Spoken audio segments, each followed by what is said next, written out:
ABC Sports presents Cambridge High School Bobcat Football. Tonight's game continues after this.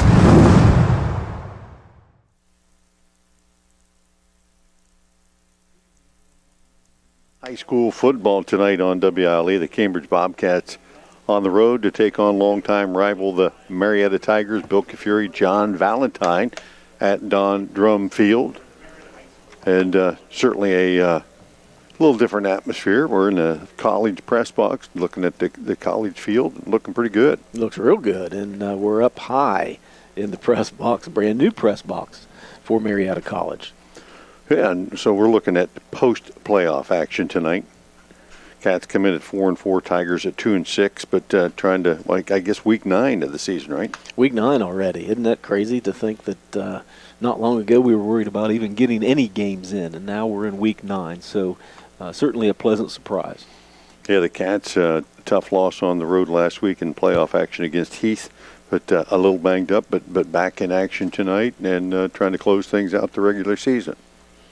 Well, as you said, a long-time opponent. We've met Marietta, it looks like on my card 83 times over the years. So a long-time opponent last year in the ECOL for both teams. So it'd be nice to finish that off with a W. Yeah, like you said, these two teams have, of course, been in the same league for a while, and that may certainly end. But, the Cats tonight trying to continue, I guess, that streak that we talked about last week where the Cats have not won nor lost 2 games in a row. So if you look at the way things have gone, this ought to end up being a W, right? Should be a pretty nice night for the Cats. We are definitely in line for a W tonight. Got kind of a different year, obviously, from the beginning. But win-loss every week. It's something different. Not 2 losses, not 2 wins back-to-back. So if you're a betting man tonight, you might want to put your money on the Cats. Well, and you compiled a little pregame information for us here. Pregame tonight being brought to you by Emory Heating and Cooling. Call at Emory at 255-4837 and ask about their simultaneous duct vacuum and scrubbing for the best cleaning anyone local can provide.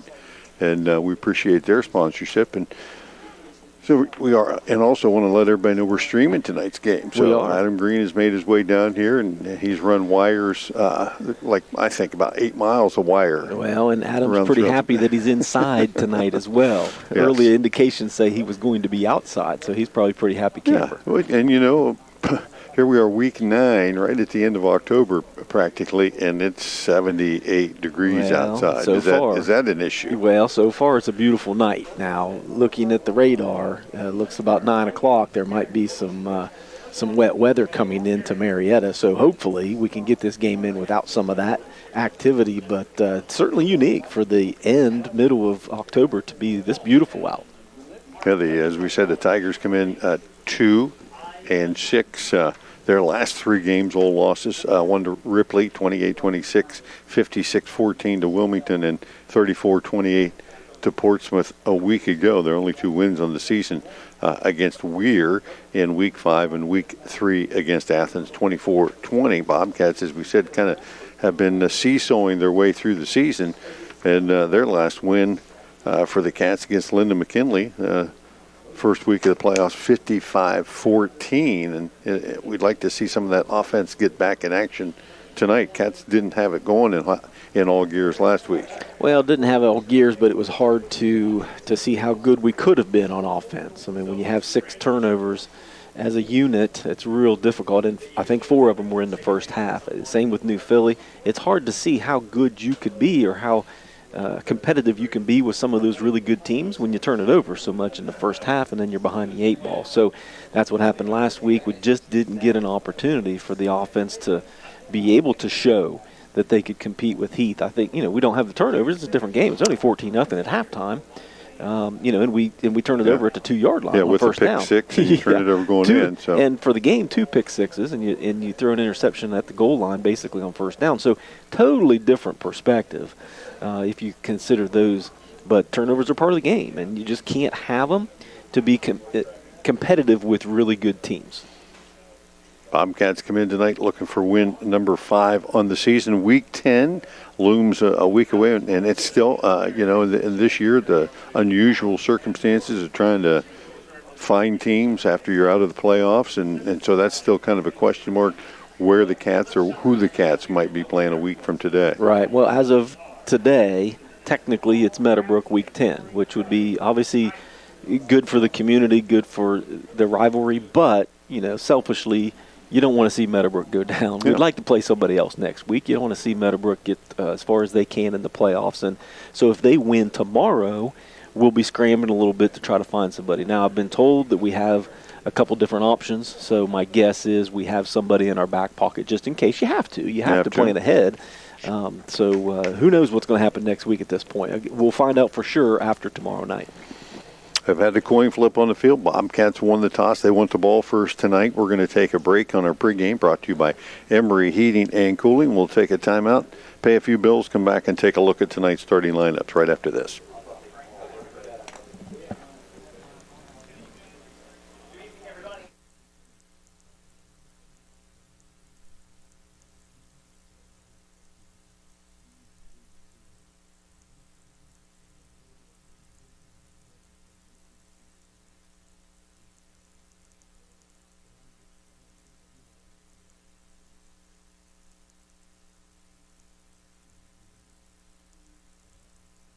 One company, one goal. Your comfort. How can you select from insurance companies offering you lizards or ducks? When it comes to protection for your home and auto, you want a company that provides quality insurance products and personalized, fair, friendly claims service. WB Green Insurance represents Westfield Insurance. Their reputation is based on sharing knowledge and building trust.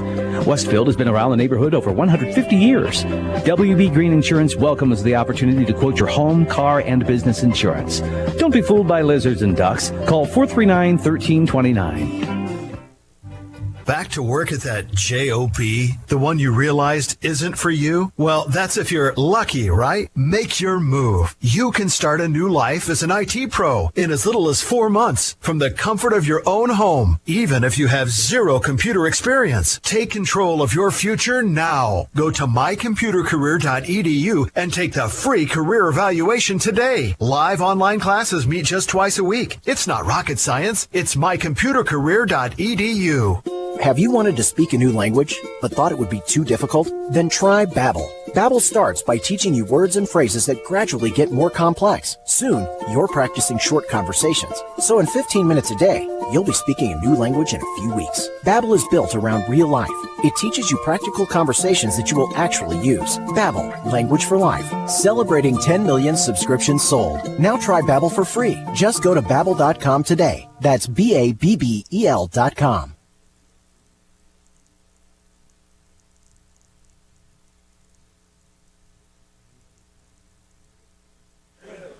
Cats won the toss. They want the ball first tonight. And, JV, some of your keys to the game offensively for the Cats, certainly after last week, is you got to take care of the ball. Most of the year, Cambridge just had a plus on the turnover margin, but last week we had the big minus. Yeah, we had certainly in the negative category there, but it seems like it's been feast or famine for the Cats. The games that we've lost, we've had a lot of turnovers. I mean, and obviously we don't have to be real bright to understand that you win and lose football games by the turnover category, but our turnovers have come in bunches, and it's really hard to make up for that in those situations. So that's a huge part of tonight. Look, relax, playoffs are over, starting the new season today. Basically picture it that way and take care of the ball. We've got a big senior-laden team that we don't necessarily need young sophomore quarterback Caden Moore to make a bunch of plays, right? Just play within yourself, let the older guys take care of some things. Just don't make mistakes. I mean, that's basically what we need him to do from that perspective. So no turnovers. We need to establish that line of scrimmage. And we did push Heath around at times last week, but we just didn't get a chance to do it enough because we were so behind the 8 ball. So we need to establish that line of scrimmage and make sure that we can run the ball, get our backfield involved, get Caden Whaley, get Caden Kenworthy, get Logan Mobilini involved in the game plan early and often. And one thing we need to do from a defensive standpoint, we've obviously given up big plays consistently throughout the season, mostly on the ground, but we've also been we've been susceptible in the passing game as well, and Marietta they've got some athletes on the outside. They will try to throw the ball deep. So we need to make sure that we defend the pass well and keep them bottled up and get a lot of pressure on the quarterback. Well, yeah, you kind of look again at the schedules of both teams. Cats have put 30-plus points on the board 4 times this year. Actually, 1, 2, 3, 4 times. And, on the high of 55 against Linden. But that consistency that you're talking about hasn't always been there. There's been a couple of times they've only been able to put up a touchdown. On the other hand, Marietta has only put 30-plus on the board 1 time, but they put double digits up just about every game. So you can look for them to score anywhere from 14 to 21 or so. Right. So, when you're thinking about that, this should be one of those games the Cats just outscore them. Well, and obviously everybody likes to see highlights and everybody likes to see touchdowns, and there's no problem with that. But from a coach's perspective, we want to see some good defense too, and the Cats need to be able to make up for some of those plays that we gave up last week, firm up some of those things that we gave up, those long pass plays and the long runs that we have over the past. Let's start brand new and see if we can get rid of some of those issues on the defensive side. Cats will have the ball first. That means offense on the field first tonight, led by the guys up front, Brock Valentine, Angelo Rocco, Andy Ogle, Case Wilson, Colin Conte, and Justin Bartlett at the tight end, although he doesn't line up tight very often. He ends up usually kind of slotted out a little bit when the Cats spread the field, but when they get into running situations, he's there. Owen Feldner, Xander Caldwell, Logan Mobilini, Caden Kenworthy, and Caden Moore back in calling the signals tonight. He got dinged up a little bit last week, but back in action tonight. Yeah, and it'll be good for him to be able to get out there on the field, certainly, to try to wrap up the season. We only got a couple weeks left, so it'll be good for him to kind of start brand new, start fresh. Playoffs are over. There's no pressure anymore, so we're starting brand new. And so I'm glad that he's able to see the field tonight. He had the second half basically almost 3 quarters off last week with that injury. So he's back on the field tonight. So the Cats' offense should be at full go. Yeah, with Mobilini and Kenworthy, you got a chance to see both of them in action a good bit last week. But a lot of the time, circumstances dictated last week that the Cats had to put Caden Whaley in the backfield and use him at kind of quarterback, running back / everything. Yeah, he's certainly a better runner than he is a thrower, and he'll be the first one to tell you that. But, he can be an efficient passer as well as long as he makes good decisions with the ball. And we saw that a couple times last week, throwing across his body and had a pretty nice gain, and he stopped and tried to throw the ball across the field. So the decision-making is not there for him at the quarterback spot because he hasn't had that experience. However, he knows how to run the ball, and he not only did he run the ball last week, but I think he had 4 or 5 catches as well. So he's a return man. So he's pretty much that Swiss Army knife. We need to rely on him to basically be flexible enough to help us out any way that he can. And if it's in the backfield at the quarterback spot or the running back spot, doesn't matter. He needs to have the ball in his hands. You've been listening to our pregame tonight, brought to you by Emory Heating. Call Ed at 255-4837. Ask him about their duct vacuum scrubbing for the best cleaning anywhere in the area.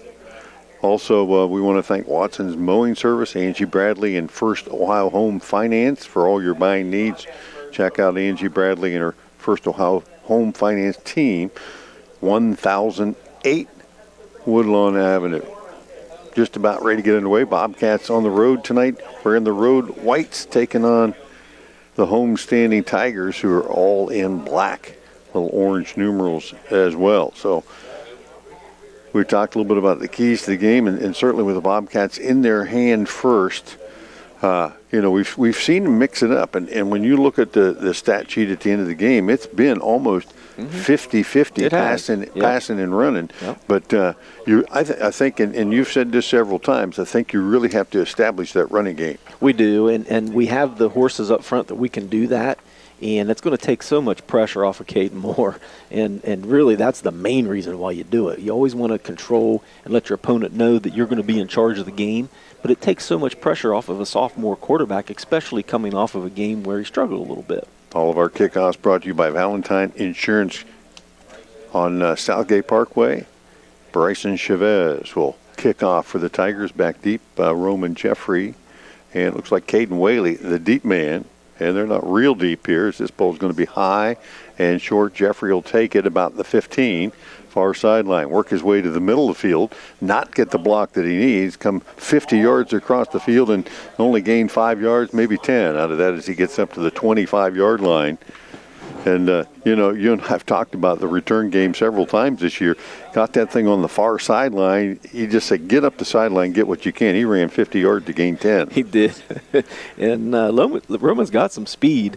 It's kind of hard to tell from up here. He just couldn't get to that corner, but he has enough speed to break it, but that's so far to run clear across the field. The field's only 54 yards wide, and he ran 48 of them, I think. Cats will spread the field.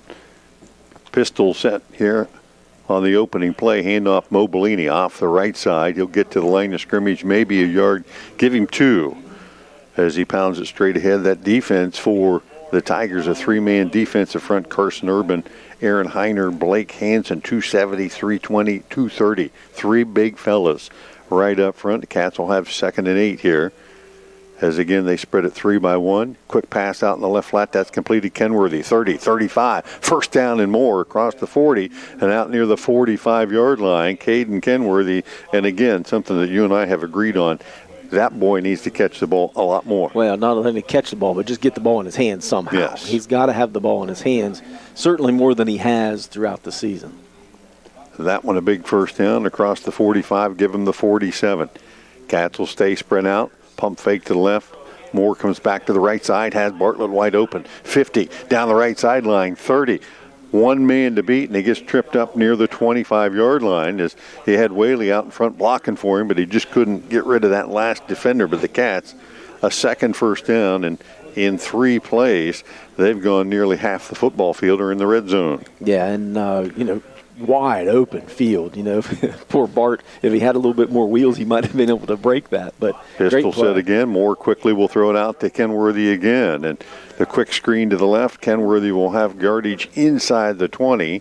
Pickup of about 7 on that first down play. And, Caden Kenworthy, second leading receiver, I think, maybe on this team. He can catch short passes and make them big gains. Yeah, he can. He's got enough wheels to be able to get out down the field, and he can make people miss. Handoff, Mo Bellini straight ahead, stacked up at the line of scrimmage. Not much going on there as Blake Hansen from the defensive end spot stood him up. They'll give him maybe a half-yard gain there. Cats facing now 3rd and a long 3.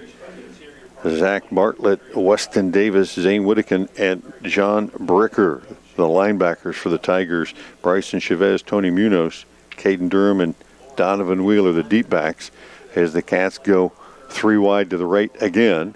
And Moore quickly looks that way, fires it, has a man down near the 10-yard line. That's Kenworthy, a diving catch. That should be another first down. It is. It is a first down, and great catch by Kenworthy, being able to adjust his body there to be able to bring that in. Yeah, he had to dive to the outside. He turned inside. So the Cats, they can pick up a first down just inside the 1. Let's hope they don't need it. 1st and 10. Handoff, Mo Bellini left side. They got a push. He's inside the 10 and then thrown back after a gain of a couple. And again, Blake Hansen on the stop. Play number 7 coming up for the Bobcats, a drive that started at their own 27, and they've mixed it up pretty good again. Yeah, trying to make sure that they're about 50-50 and not have Marietta just put their ears back and come after the quarterback. You got to keep them honest. Whaley and Bartlett wide to the left. Moore will look to his right, pump fake, then roll to his right and then throw it to the corner of the end zone. Intended. It looked for Feldner out there as he had Owen Feldner and Kenworthy. And that play got busted up there. I'm not sure where it was that Moore really wanted to go with it first. Well, and there was some confusion, too, because I think it was the design to actually go to the left side because we had some linemen pulling out there on a screen, and yet he rolled to the right side. So I think there was a little confusion from the beginning. Cats will spread the field again. 3 wides to the left, 1 to the right. And now Kenworthy will spread wide to the left, giving the Cats 4 receivers there. Open backfield as Moore quickly fires it out left flat to Mo Bellini, and a timeout. No, a flag called as the Cats had movement.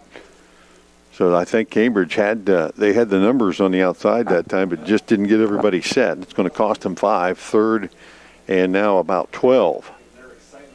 Yeah, that's a tough penalty there, man, inside at the 7-yard line. And this certainly changes your play call, but the problem is we've got to get inside the 1 for a first down. So certainly in field goal range, though, for Andrew Philippes. He's got this kind of range as the Cats spread the field 3 wides to the right, 1 to the left.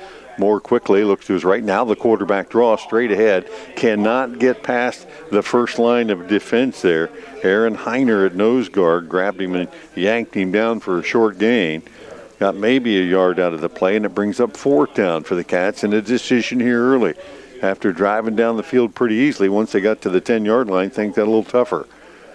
Yeah, as they typically do. You start to run out of room out there. You don't have as much flexibility, but, I don't mind the play call. Try to see how many you can get on 3rd and long. Hopefully you try to get 5 or 6, 7 yards. Cats here on 4th down and 12 as Moore quickly looks to the left, now back to the right as he was covered up. Looking in the end zone, nobody there. He'll tuck it and run, and that play blown up from the outset as he wanted to go to the 4-receiver side, and the defense came up and took his main guy away and forced a run with it. He couldn't find anybody open, and the Cats give it up on downs. A drive that you really think should have ended with points on the board. Yeah, definitely should end with points. And I guess, you're still in Andrew's range there. I understand you're trying to make a statement, but you know how the old adage is, you want to get points quickly and first, right, no matter how they are. But only one receiver to that side there that time. Reese Gerber brings the Tigers up. He'll play action roll to the right, flip it out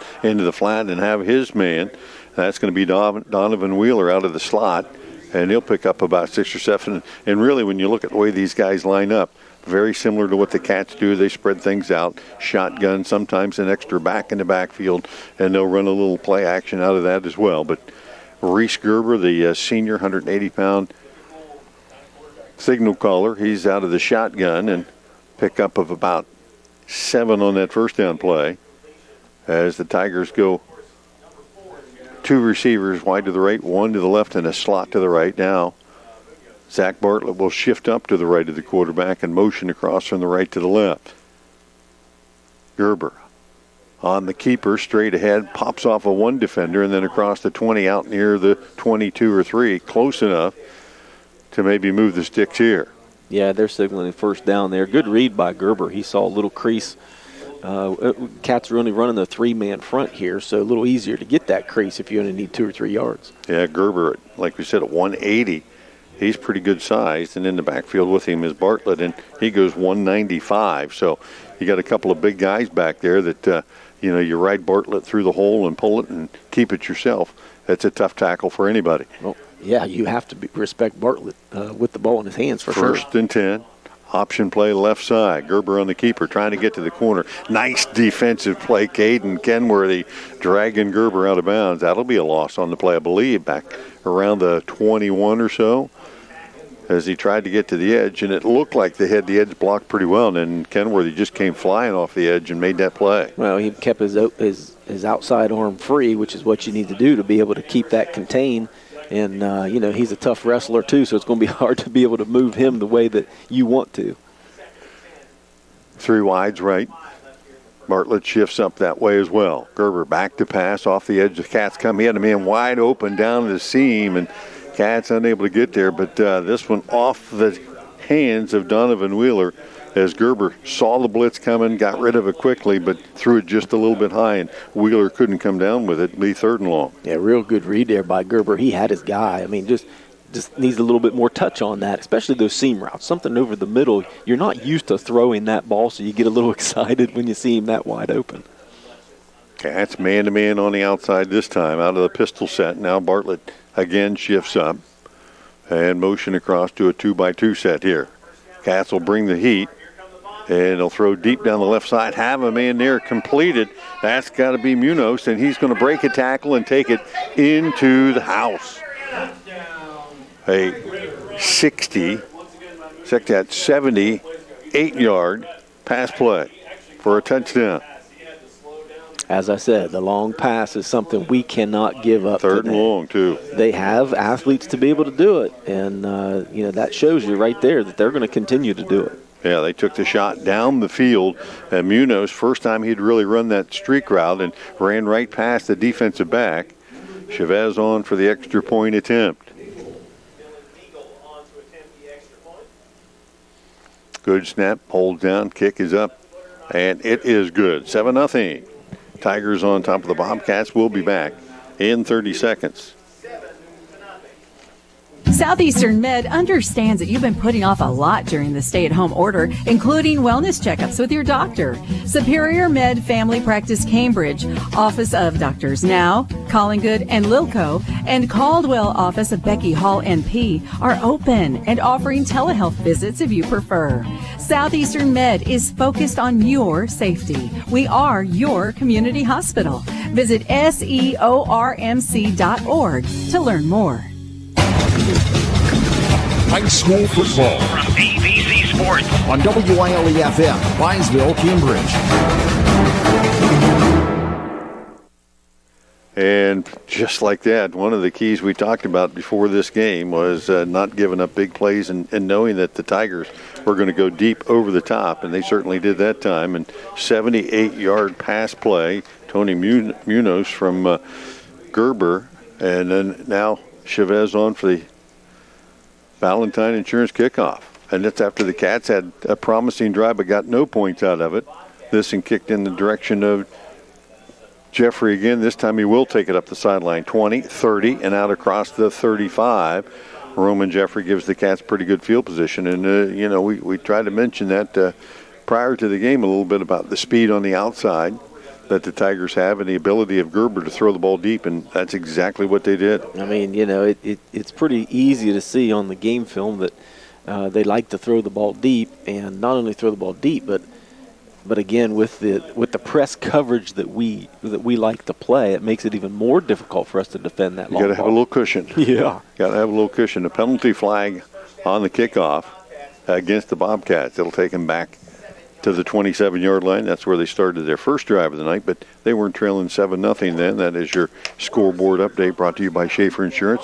Moore back to pass. He tries to do the same thing, throwing it deep down the left sideline, and he has his man. And at the 40-yard line, check that. Who is that? That's who is Devin that, Ogle. man? Devin Ogle sneaks into the wide receiver spot tonight and comes up with a big play. That might be his first catch of the year. Ogle, wide out on the left side, 3 wide to the right. 1st and 10 for the Cats. Hand off Mobilini left side, off left tackle, and not much there. Is squeezed by the big guys up front. And let me tell you what, those 3 guys up front, and we talked about Urban and Heiner at 270 and 320, and there's just not much movement out of those 3 front guys, and that allows the linebackers to come up and fill gaps easily. Yeah, no doubt. It's hard to move a guy that's that darn big. Like pushing your car with the brakes on. 2nd and 9. Moore back to pass, flush from the pocket, gets up the left side. He'll have some good yardage inside the 35 down near the 30. Caden Moore got probably about 6 on that carry, setting up a 3rd and 4 for the Bobcats, who trail 7-0 here. Cats an impressive drive, 9 plays, I should say, in their opening drive, but they came up short, turn it over on downs, trying to do the same thing here, but put points on it. 3rd and 4, Moore looks to his right, fires it out in that flat, had a man, and there was some confusion out there, I think, to who it went to.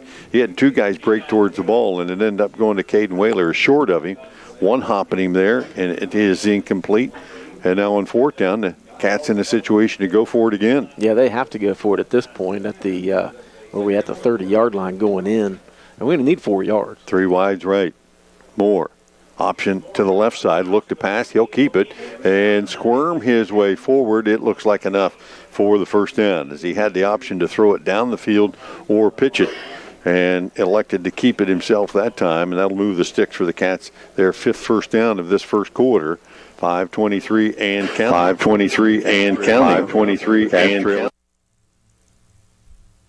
Pass. Run option there for Caden, and he read it certainly well. You needed 4, got 5. That's exactly what we needed to do at that point.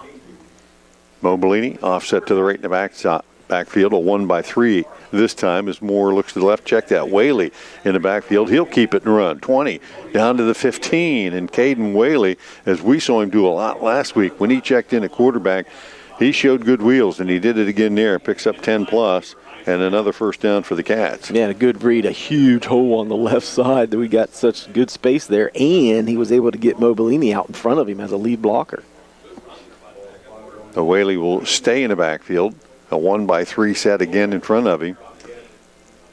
Fake it, throw it out to the right to Kenworthy. Slips a tackle, 10, 5, and into the end zone. Caden Kenworthy from 14 out, and on the pass from Caden Whaley when Caden Moore wasn't in the game. Yeah, makes sense of that, baby. Yeah. And the Cats respond on their second possession of the night with the touchdown. Real nice throw, real nice route, and Whaley put it right where Kenworthy needed it, and Kenworthy just got some wheels and made it to the end zone. And Philippe's extra point ties it up 7-7, 4:44 left here in the opening period. We are tied 7 apiece. We'll be back right after this. What is a cooperative? A cooperative like Guernsey Muskingum Electric is your local rural electric provider. The owners are not investors on Wall Street. They are actual members using the electricity. Decisions are made by local directors who know, listen, and care about their neighbors. A cooperative is not driven by profit or stock prices. Instead, they are driven by providing safe, reliable electricity at a reasonable price. That's the cooperative difference. Guernsey Muskingum Electric, your touchstone energy cooperative. The Winterset Kitchen, past the entrance to Salt Fork State Park on Route 22, offers Amish-style cooking with delicious homemade desserts. Open Monday through Saturday. Insurance scoreboard update, 7-7. See Mindy Eltringham in downtown Cambridge for all your insurance coverage. And similar drive that the Cats had the first time, but this one they finish. They finished, and they finished, with authority. I mean, they didn't mess around. They went right down the field, converted on a 4th and 4 as well, and good way to respond after giving up that easy touchdown. Bobcats on for the Valentine Insurance kickoff. This one going to be Connor Theodosopoulos, and he booms it high and deep back to about the 15-yard line. And the Bobcats get down quickly and cover up on this one. A lot of young Bobcats in on that kickoff. Yeah, there were. And the kick return, that time it looked like Blake Pritchard back there. And so the Tigers tied 7 apiece here. You got to wonder, after they found lightning in the bottle with a long strike before, will they come right back at that and test the deep backs again? Well, I don't know about right back at it, but they're definitely going to come back to it. And they like to do that anyway. They're a spread team, and they like to throw the ball deep. Split wide to the left. He was that speed receiver last time. Gerber in the backfield in the shotgun. He'll motion receiver across to the right side. Handoff. Faked inside. Gerber on the keeper back to the left. Out across the 30. He'll take it near the 33 before the Bobcats squeeze him there. Kenworthy on the stop along with Aiden Burst-Jones. Pretty good gain on that first down play. Got about 6. Bobcats haven't really found the answer for Gerber here early with his arm or his legs. Yeah, 3 rushes for 10 yards for Gerber so far on the ground. In fact, he's been the only guy rushing the ball, and he's completed 3 passes as well. Second down short, Gerber back to pass. Looks deep down the left side again, has Munoz again, going to the ball, has it at the 30, runs away from the defender, and he'll take it to the house once again. That one a 67-yard touchdown pass. Looked almost like the last one, as the Cats have got to find an answer for Munoz and his speed, and locking up man-to-man on him hasn't been the answer the last 2 times down. Well, again, it was exactly the same thing that happened last time, other than Gerber was on the right hash instead of the left hash. That was the only difference. 67-yard pass and run this time. And the extra point by Chavez. Snaps there, the hold down, and the kick is true as well. 14-7. Tigers come right back and take the lead. We'll be back right after this. Are you paying too much for homeowners insurance? Has your insurance company raised your deductible? Hi, this is John Valentine with Valentine Insurance. Many people can't accurately answer these questions. With many premiums escrowed into mortgages, homeowners don't pay attention to changes to their policies anymore. It's time you visit Valentine Insurance for a true, no-obligation review of your insurance policy. Call 994-1776 or stop by our office at 739 Southgate Parkway in Cambridge. Is going to change. If you leave the room, it's 14-7 now as the Tigers back on top of the Bobcats, and another long pass, Gerber to Munoz. And, that's the Cats are going to certainly have to make an adjustment maybe earlier than they thought, as, that bump and press coverage on the outside when you got somebody a little quicker than you, and certainly a quarterback that can lay it out there to him. That's got to force a change. Well, when you're playing a man-to-man defense, and they're moving the motion guy over, so they're moving the safety to the opposite field and then throwing backside. So Chavez, Valentine Insurance kickoff, forces Whaley inside the 10 this time. He'll bring it out to the 20 and out across the 25 before he spun down near the 27. That's been the spot of the Bobcats' two previous drives. And, let's not lose sight of the fact here the Bobcats have moved the ball well as also, but have only 7 points to score to account for it.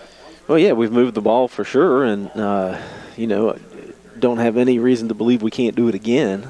But as we said at the pregame, we have to stop the long pass. And if we don't, we're going to have to score a little bit quicker. Cats working hard for their points, and it seems like the Tigers are just getting them in thunder and lightning action here. Cats will come out 1st and 10 from their own 26 this time. Handoff to Mobilini, trying to get to the edge, has it 30. 35, and a flag comes in behind that play, and Caden Whaley had the block on the corner, but they're going to call that as an illegal block and bring it back. So the Cats will start this drive with a penalty. Yeah, you got to be able to keep your butt facing the running back at that point, and have the running back be able to decide which side he's going to go on. Caden tried to maneuver the defensive back the way he wanted to, and just had got him in the back a little bit more than he needed to. Maybe utilized his hands too much. Well, it was right in front of the official, too. And they he's had on two an flags island. on it. Yeah, they had a couple flags on him. So he couldn't hide from that one. Cats back it up 1st and 20. More on the keeper, straight ahead across the 25 as they ran the option play to the left that time. And Caden Moore will get back the penalty yardage and bring up 2nd and 10. So a good carry there. Gets the Cats back in action here to try to keep this drive alive. 1-3. Moore again looks to the left, fires it down the field. Had his man Ogle as just overthrew him a little bit, and defender kind of hanging on the backside. I looked quickly to see if there was a flag on that play, as the defender might have been dragging him down a little bit, but the pass was well over his head. Yeah, I don't think Devin could have been able to bring that one down. But only having one receiver out there, I understand we're trying to do the same thing that they did, one-on-one coverage over there. Moore rolling to his right, fires it short, intended for Bartlett right at the first down marker, and just didn't quite have enough on it to get it to him. And the Cats go 3 and out here, and are going to have to punt the ball away. Trailing 14-7, 3:13 left here in the opening period. What we really didn't talk a lot about was the mindset of players now that it's just a regular season game post playoff, and you're playing things out. Maybe a little looser than they might normally be. Well, you would think so, and Coach Leake's got some younger guys in the games too, giving them some opportunities as well. High snap, but Valentine gets it away, and Jake will see that one hit at about the 40-yard line, and might have taken another bounce, but the Bobcats will down it there at the 41. And that ball kind of popped straight up in the air, and you didn't know which way it was going to go, but the Cats didn't take the chance, and it coming backwards. And the Tigers are going to have their best field position of the night with 3:06 left here in the opening period. They lead it 14-7, and they'll have it at their own 42-yard line. Well, interesting to see if we make any kind of adjustment here. I mean, as you pointed out, there's no reason why Gerber can't go back to the same darn play. I told you they're going to keep going back to it, but how quickly? Well, then it took them 2 plays that last drive. Yeah, Munoz this time. Roman Jeffrey will come out and give him a little bit of a cushion on the edge this time.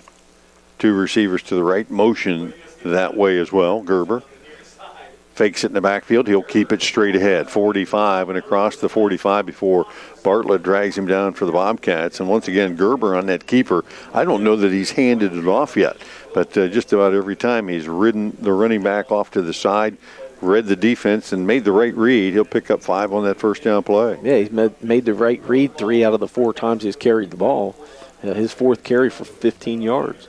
2nd and 5, just short of midfield. A little movement up front again. And Gerber off to the right side, tests the inside, pops it to the corner, and chased out of bounds by Hayden Burst-Jones, I think, on the far side. Or it may have been Trey Stotsberry, actually. And Stotsberry will get credit for the tackle, and it'll be 3rd down and 2. A little better job by the Bobcats there on the pursuit angles.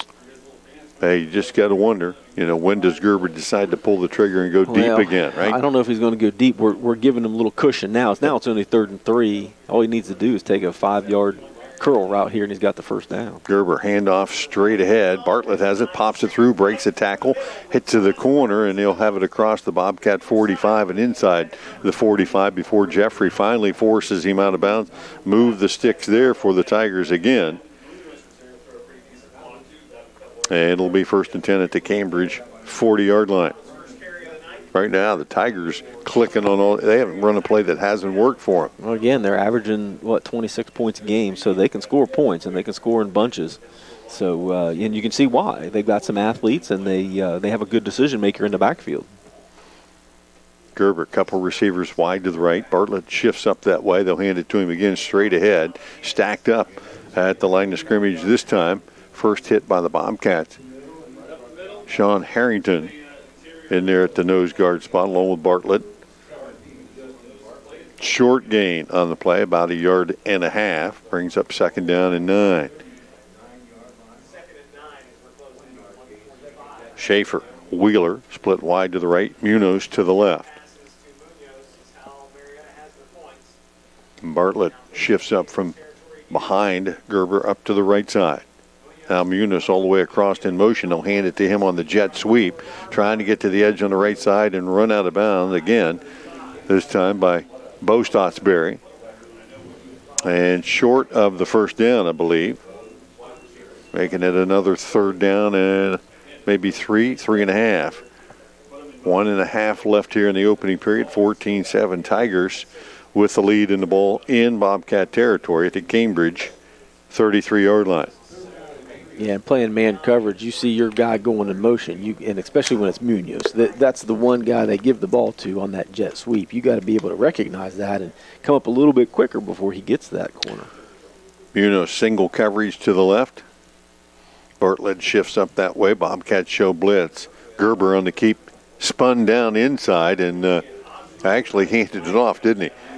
Got it on the outside to Bartlett, and a flag came in the middle of that play. Well, he definitely passed the ball, but he's got 4 linemen 5 yards downfield. So yeah, that will be a holding call on the offense and bring that one back. Short of the first down anyway, but it was close enough probably on a 4th down you're going to go for it. Now you back it up. It's going to be 3rd and 11 and force a different play call. Good heads-up play there by Gerber. He was on his way to the ground and saw Bartlett there real close to him, so he just gave him a little shovel pass and flipped it to him, and good play. But the linemen all assumed that it was a running play. They were all downfield anyway.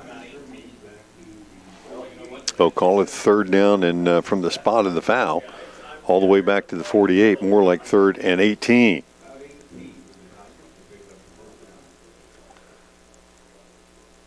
Gerber, quick pass out in the right flat. That is completed. And back to about the original line of scrimmage.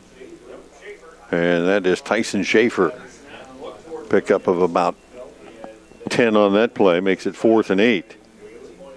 And the Tigers will just stay right there and go after it. They've had some success throwing the ball on the outside. Haven't gone back to Munoz yet on this series. But big play here, you might be looking at him. 4th and 8. Bartlett shifts up a little bit as there is a 2-by-2 set this time.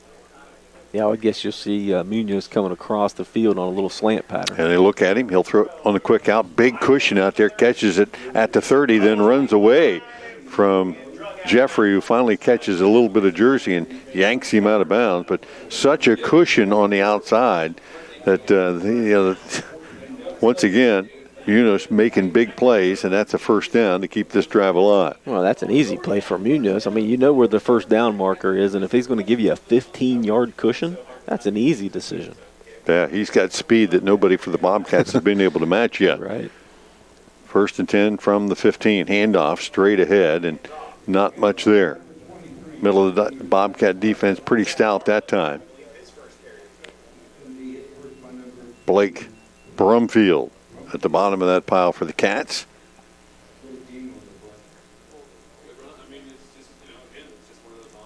Tigers on the move here, 2nd and 10. Under a minute left here in the opening period. Hey, just wanted to give a shout out Bernice Lingle, who said she'd be listening tonight. Her and Bill sitting around the fire. Give them a wave and a shout out. As Bartlett shifts up there, 2nd and long. Fake to him. Gerber, under pressures, skips away from a couple of Bobcats and finally finds a man down about the 10, and a big hit lowered Bo Stottsberry there at the 10-yard line. Short gain there, but Cats should have had the sack on that play, as Gerber somehow able to evade 3 or 4 Cats chasing him around the backfield. Yeah, no, it seemed like there were 5 guys chasing him in the backfield. Good heads-up play, and he's directing traffic. He's telling his receivers where to run to get to the opening, and threw a good ball, but credits for Stottsberry to knock that ball out. Yeah, knocked him loose there. Stottsberry with the big hit, 3rd and 10, 22 seconds left. As, again, the pass to Munoz, and he catches it inside the 5, takes it into the end zone. Again, too much cushion that time for the Bobcat defense. You can't let the guy be 5 yards away from you on the goal line. And Munoz with his 3rd touchdown of the night. This one a little bit shorter, though, from 14 yards out. And Munoz with 3 scores here in the opening period. As Chavez on for the extra point attempt. Trying to make it 21-7. Snaps low, the hold there, though, and the kick is up, and it is good. 17 seconds left here in the opening period. Marietta has jumped out to a 21-7 lead. We'll be back right after this. When it's game night, let Papa John's Pizza on Southgate Parkway feed your team after the game. Hey, this is Shannon. You can create your pizza with all your favorite toppings, or pick one of our specialty pizzas like the Super Hawaiian, the Philly Cheesesteak, the Works, or the Fiery Buffalo Chicken. Don't forget, we also have chicken poppers, wings, breadsticks, and cheese sticks too. Call 740-439-PAPA. That's 439-7272, or order from your phone at papajohns.com. Don Drum Field, and the Tony Munoz show continues. 3 touchdowns. Gerber to Munoz, 67, 78, and now 14 yards, as it is 21-7. Your Schaefer Insurance scoreboard update, and Chavez on for another Valentine Insurance kickoff. As he boops it deep again, this one Whaley will take near the 15. Again, up the left side, 20, 25, and across the 30. As the clock will run down, in 9 seconds, the Cats will start this drive. Their 4th possession of this opening period has become pretty evident, at least to us up here, and obviously on the field, that Cats are going to have to make this a shootout tonight. Well, I hope it's pretty obvious at this point. I mean, Munoz is obviously he's their best athlete. We knew that coming in, but the Cats defense they're trying to figure out how to cover him. Press coverage, too much cushion. They got to find something in the middle that works. 1st and 10, 9 seconds left. Moore back to pass, finds Mobilini in the left flat, breaks a tackle there, brings it back inside and across the 30. He'll get it back to the line of scrimmage, and that's going to end the first period of play that belonged to the Marietta Tigers. 21-7. Marietta on top of the Bobcats. We'll be back right after this. Time now for the WILE scoreboard, brought to you by Stop 9 Church of Christ, to remind you the world's greatest victory was won by Jesus, and he won it for you. Learn more by calling 685-2591. It's the ABC Sports High School Football Scoreboard. I'm Bill Arnett. Games underway and scores for you. Playoff action. Watterson now leads Sheridan 13-7 in the first quarter. That's a home game for the Generals. And Bishop Hartley shutting out Tri-Valley so far 14-0. Other games tonight, Cambridge and Marietta 7-7. Waterford leads Caldwell 6-0. Zanesville over Newark 7-0. It's Buckeye Trail 8, Shenandoah 6. That is a home game for Buckeye Trail. It's Morgan leading Lakewood 7-0. West Muskingum 14, Rosecrans 0. That is a home game for West M. And Union Local shutting out Toronto 7-0. That is a first quarter score. We have playoff football for you on the radio tomorrow. Meadowbrook hosting Gallia, and Barnesville is hosting Valley. We'll have your next scoreboard update shortly. I'm Bill Arnett, ABC Sports. That's facing 2nd and 9. Moore takes the snap, flips it out in the right flat. And that's Easton Jones, who's checked into the game, catches it, and gets it forward out to about the 35, where the Cats now will have third and about 6. 21-7. Tigers on top here as we start the second period. Moore, play action, rolls to his left, looks down the field, stops, squares himself, fires it down the seam, has his man, and in and out of the hands of Justin Bartlett and picked off. Munoz coming the other way, I believe. Might be Munoz. I'll check that number. And it is. Actually, number 6, that's going to be Caden Durham. Durham off the tip pass, and the Cats turn it over for the first time tonight, trailing 21-7, and you give the Tigers the short field here already with a big lead.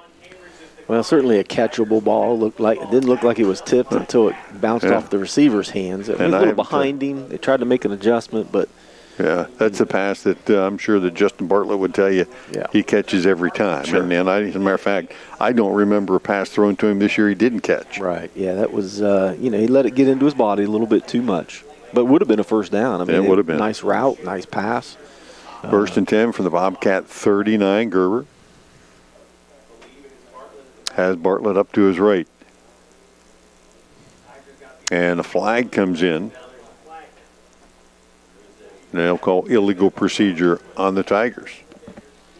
Yeah, they've been having multiple guys going in motion several times. Bobcats defensively now on this play, they had Mobilini bumping on Munoz with zone coverage back behind him. A little hammer on the outside and help behind. They must have heard us talking during the break. Hey, I got a ton of those in my back pocket. I use them in Techno Bowl.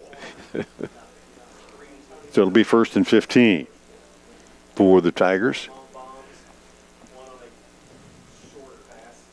As Gerber takes the snap, rolls to his left, he's going to try to get to the edge, has to plant and cut, and can't do it as he goes down and slipped on the turf. And if you're viewing with this on the streaming video, you probably noticed this isn't your average green football turf. This is the Marietta Pioneer blue in the end zone, but gray in the field. Takes a little to get used to, but certainly unique. And, Marietta colleges, they've dumped a lot of money into their sports programs here in the last 4 to 5 years. All new turf fields, baseball, football, soccer. They've spent a lot of money and recruited a lot of good players here. 2nd and 17 from the 46 with the loss. Munoz across in motion. He'll take it again on the jet sweep, trying to get to the edge. The Bobcats come up this time and corral him. Caden Whaley with a big play all the way back at the 48 of the Tigers. Huge loss on the play there as the Cats starting to finally get their feet firmly entrenched here defensively on how they're going to call this game. And now it will be 3rd and long, and you can be guaranteed to see the big pass down the field here. Yeah, definitely. But that was a good read by Whaley. What we said in the last time Munoz got the jet sweep. He's coming in motion for the ball. You got to come up quick and not let him get to that corner. Munoz split wide to the left, has double coverage from the Cats again. Gerber looks back to his right, has a man wide open right across the middle of the field. That's completed, and Wheeler has it inside the Bobcat 25, and the Tigers go a little bit deeper into the bag of tricks there, using Munoz more as a decoy that time. They come back to Wheeler as the Bobcats had nobody in the middle of the field. That will extend the drive first down all the way down to the Cambridge 22-yard line. Well, and that was pretty easy play call there for Marietta coaching staff. When you're coming up, bumping and running, you got all the guys out on the corners, you know that middle's going to be open. Handoff straight ahead. Bartlett powers his way inside the 20 and down to about the 17, where number 17 for the Cats, Justin Bartlett, on the stop. Pickup of about 4 on that first down carry. Tigers leading 21-7 and looking to put more points on the board here in the red zone. 9:16 and counting here in the first half.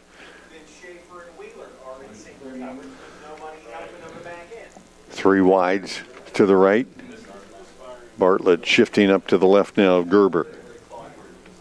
And he'll take the handoff right side, then follow Gerber through the hole down to the 15 and inside the 15 to near the 13. Harrington again. First hit for the Cats. And a gain of 4 more, and it's going to be a 3rd and a yard. Cats need a big stop here.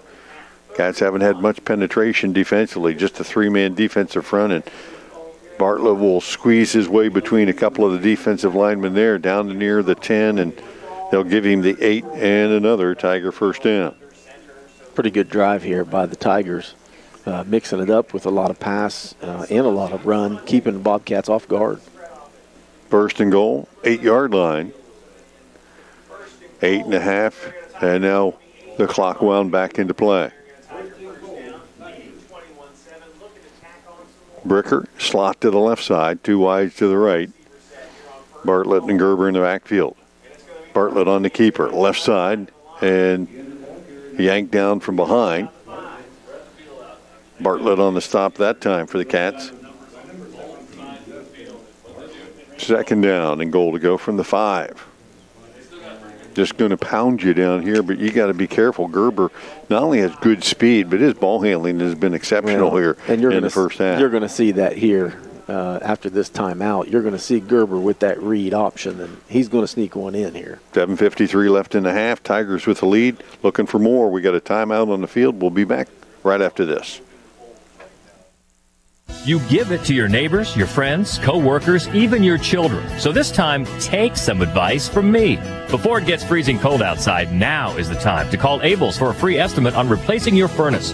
Family owned and operated since 1967, Abels has been serving Muskingum and Guernsey County residents with all their heating, cooling, electrical, and refrigeration needs. Let the Abels family help your family.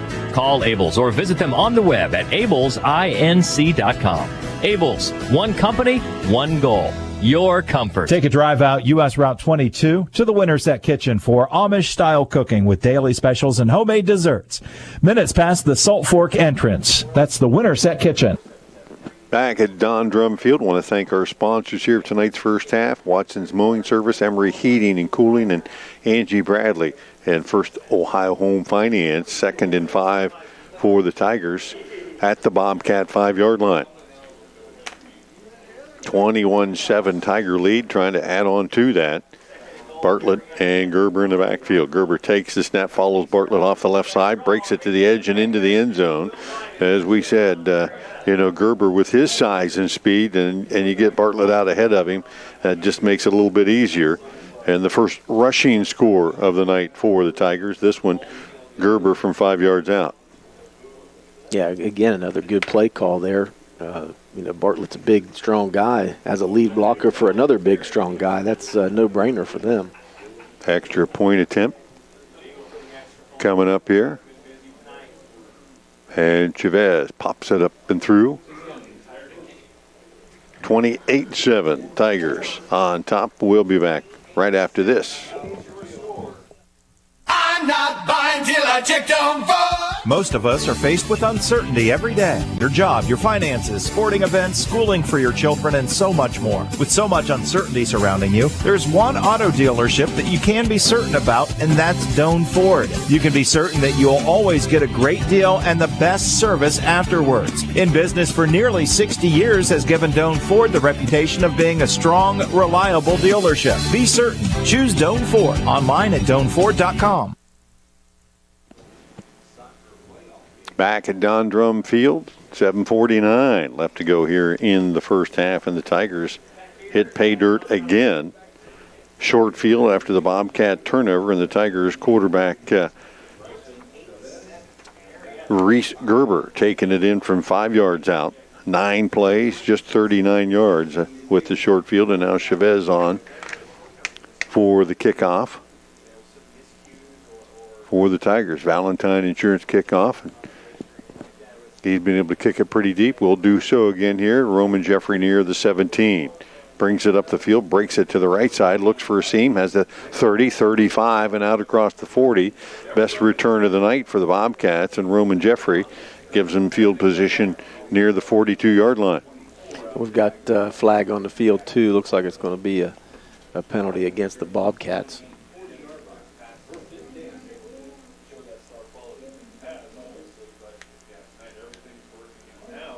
Did you get that signal? I did not. I was trying to. Certainly was against the Bobcats. You are correct, but I didn't know the official flashed something I'm not familiar with. So. Yeah, normally here this would be a blindside block.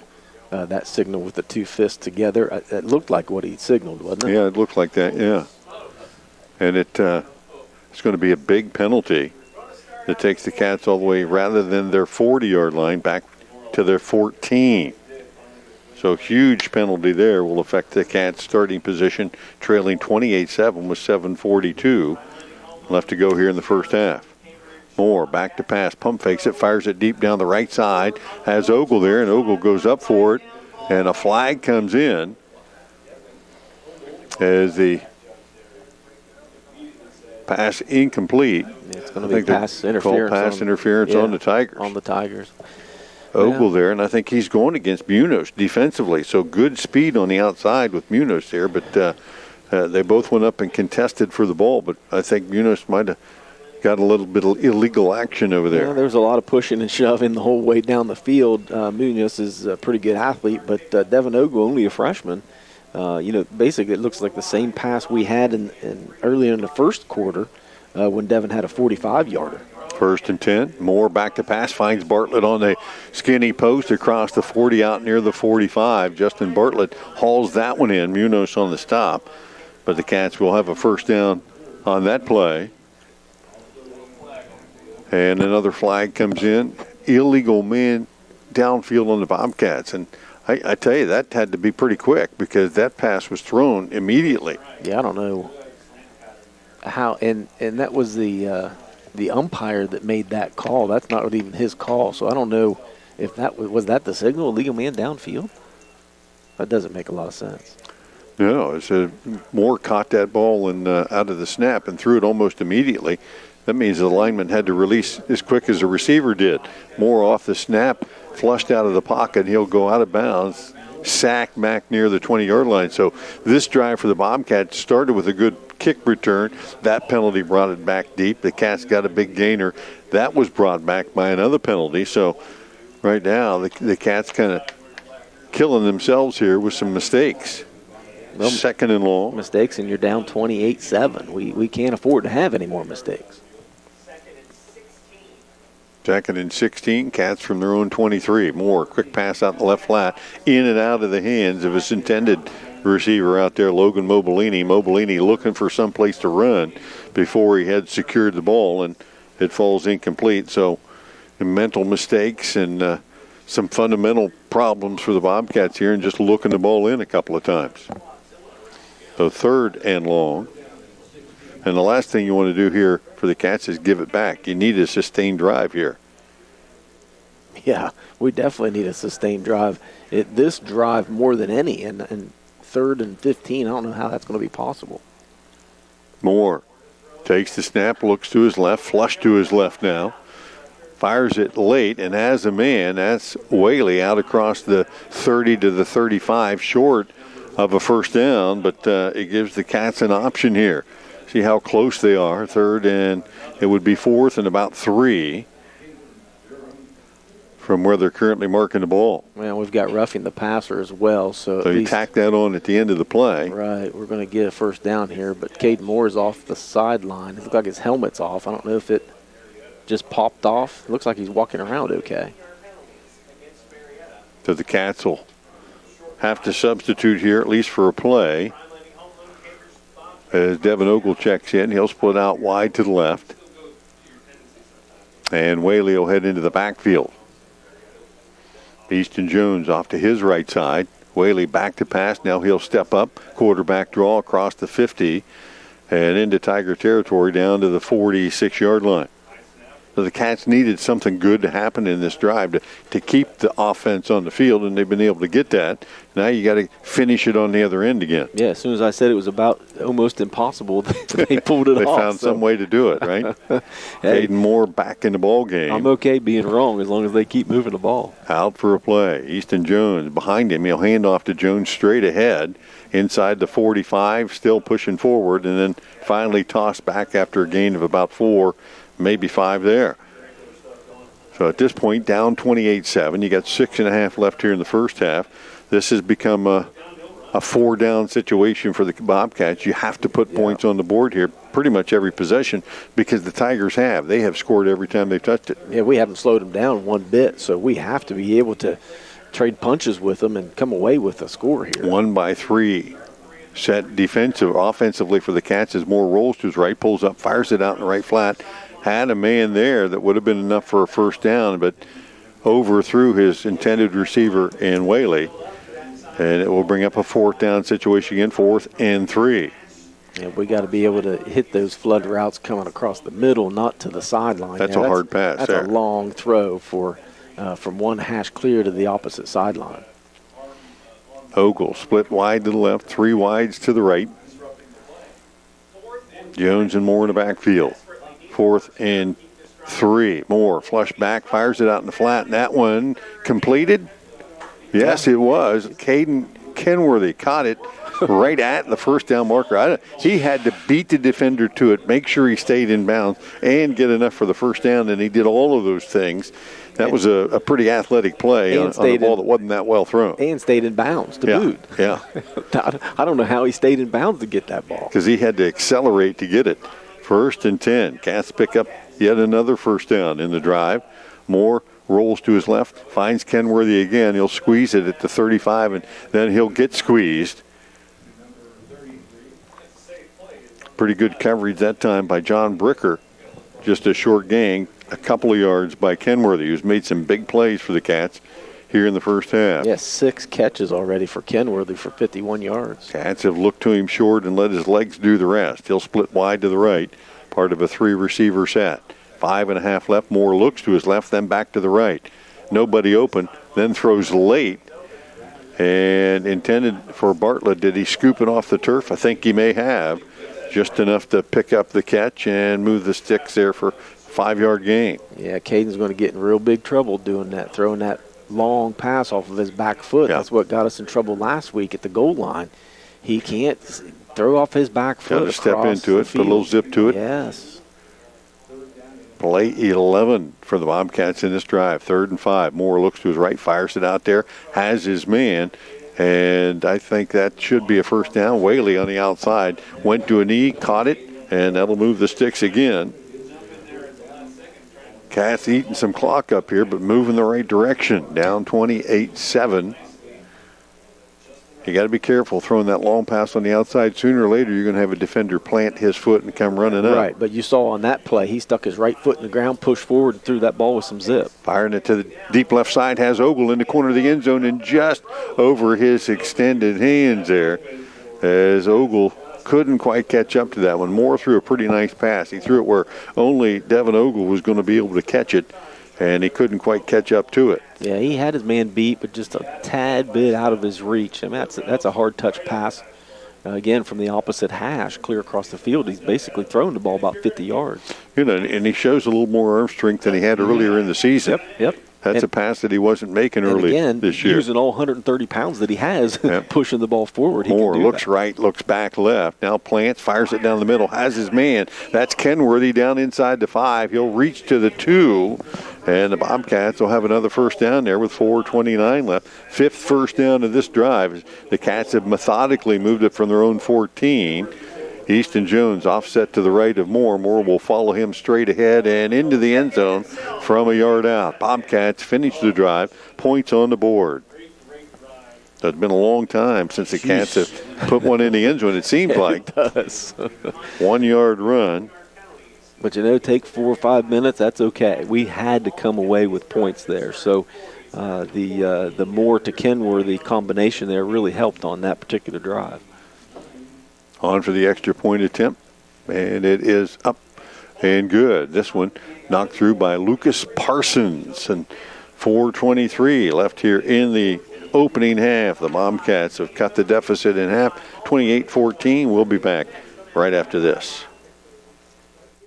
Are you paying too much for homeowners insurance? Has your insurance company raised your deductible? Hi, this is John Valentine with Valentine Insurance. Many people can't accurately answer these questions. With many premiums escrowed into mortgages, homeowners don't pay attention to changes to their policies anymore. It's time you visit Valentine Insurance for a true, no-obligation review of your insurance policy. Call 994-1776 or stop by our office at 739 Southgate Parkway in Cambridge. Schaefer Insurance scoreboard update, 28-14 now as the Bobcats with an 86-play drive, 86-yard drive in 13 plays. Seemed like 86 plays as the Cats zigged and zagged down the field and went forward and backwards as Theodosopoulos on again for the Valentine Insurance kickoff. Again, a lot of young football players in there for Cambridge here on this kickoff. Hope it doesn't come back to bite us. Theodosopoulos just 3 steps on this one, squibs it down the left side, and it will hit and bounce out of bounds.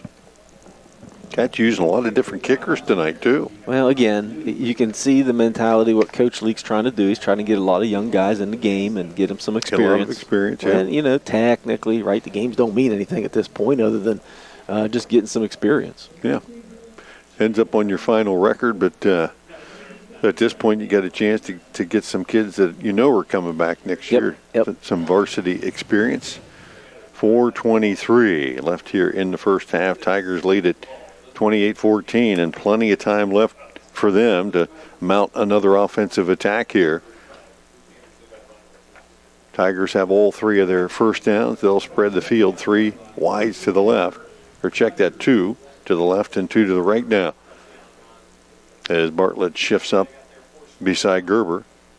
Gerber on the keeper, straight ahead, 40, 45, and out across the 50. Gerber barely pulled down there. Stottsbury chased him down, but another first down, and the Tigers picking up right where they left off. They have not been stopped tonight. They've had the ball 4 times and have scored 4 times. Yeah, 8th rush there for Gerber for 42 yards. He just shot right through the middle of the heart of that defense, and nobody touched him until he was 20 yards downfield. Yeah, the middle of the Bobcat defense there going for the fake and then being sealed to the outside as well. So 1st and 10 from the Cambridge 44-yard line. 4 minutes still left here in the first half. Bartlett will shift up again, takes the fake. Gerber looks for the pass, throws it across the middle. Wheeler has it, and inside the Cambridge 35-yard line. Wheeler, the underneath man, Munoz on top, and Wheeler enough there to move the sticks again. First down. Yeah, good read by Gerber. He waited until Wheeler came across the middle and hit him in stride. 1st and 10 at the Cambridge 34-yard line.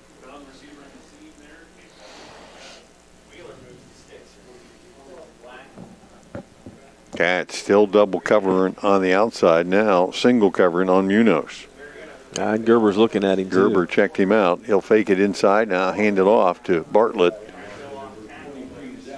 And Caden Kenworthy for the Bobcats on the stop. But that's the point we're trying to make. You can't just sit in the same defense constantly. You've got to mix things up. You've got to keep them guessing. So this time, maybe you don't come up and press. Now maybe you stick off a little bit.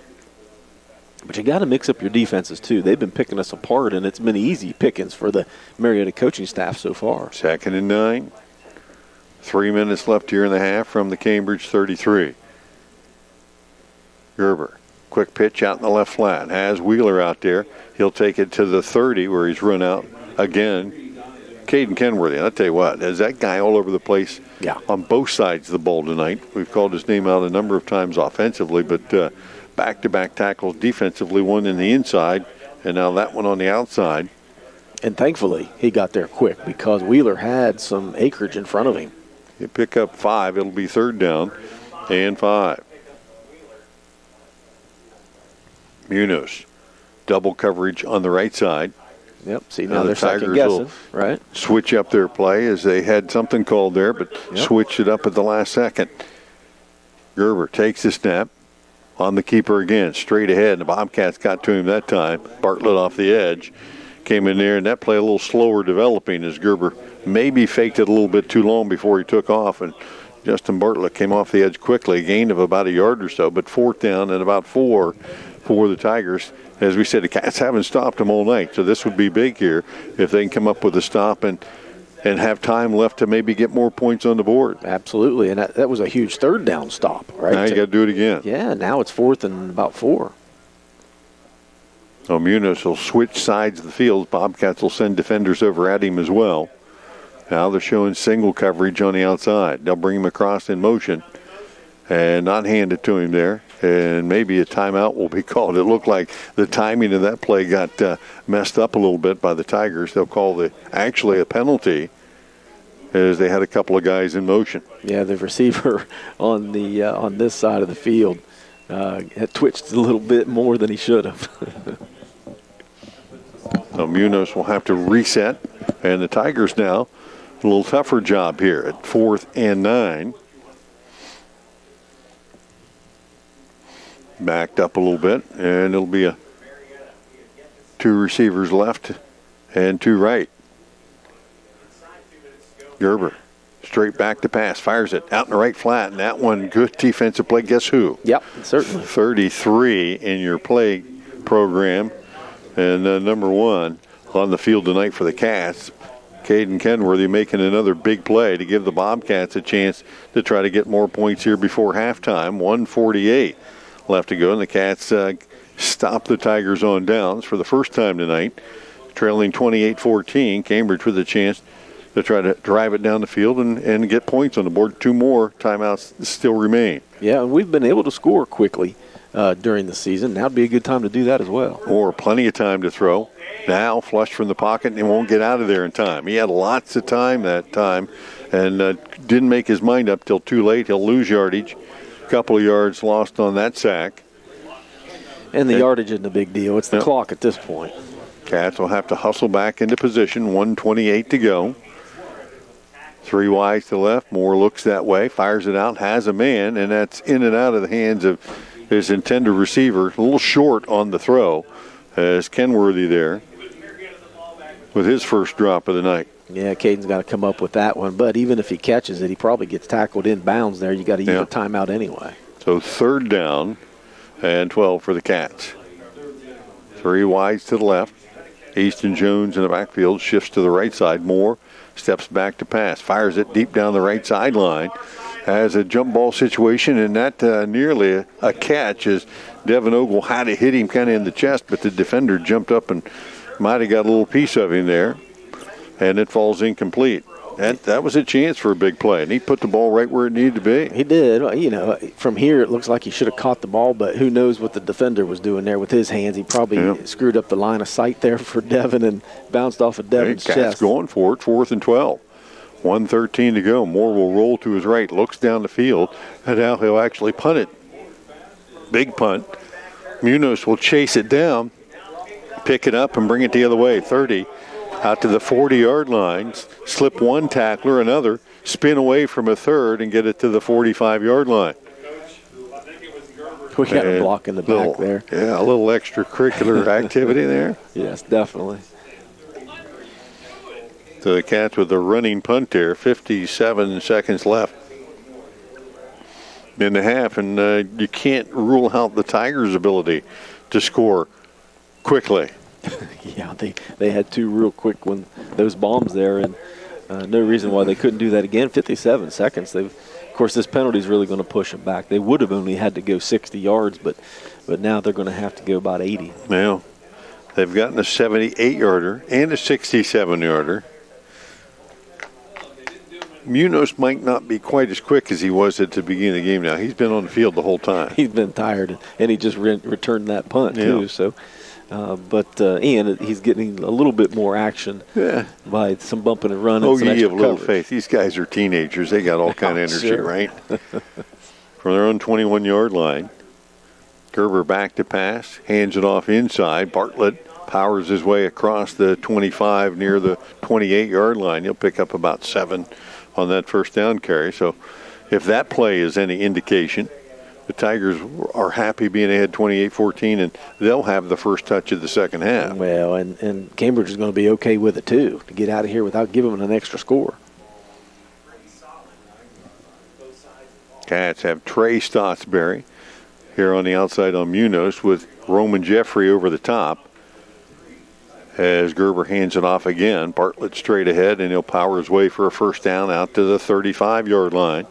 And the clock down to 20 seconds left here in the first half. And then you wonder, would they take a shot? They will now. Yeah. They're in a manageable situation where they can throw the ball one last play deep to Munoz. Clock wound back into play. See if the Tigers get this play off, and they're not showing any hurry up about it. 6 seconds left on the clock. Gerber takes the snap, hands it off one more time, straight ahead to Bartlett, and he'll just pad his stats before halftime, another 5-yard gain, and that'll take us to the halftime marker. 28-14. Marietta Tigers on top of the Bobcats as we've reached the halfway mark here from Don Drum Field. Stay tuned. We'll catch you up with some other scores around the area. And the O&N halftime show coming up as well. We'll be back with our stats and scoring in a few minutes and the second half of action right after these messages. The Winterset Kitchen, past the entrance to Salt Fork State Park on Route 22, offers Amish-style cooking with delicious homemade desserts. Open Monday through Saturday. High school football From ABC Sports on WILE-FM, Byesville, Cambridge.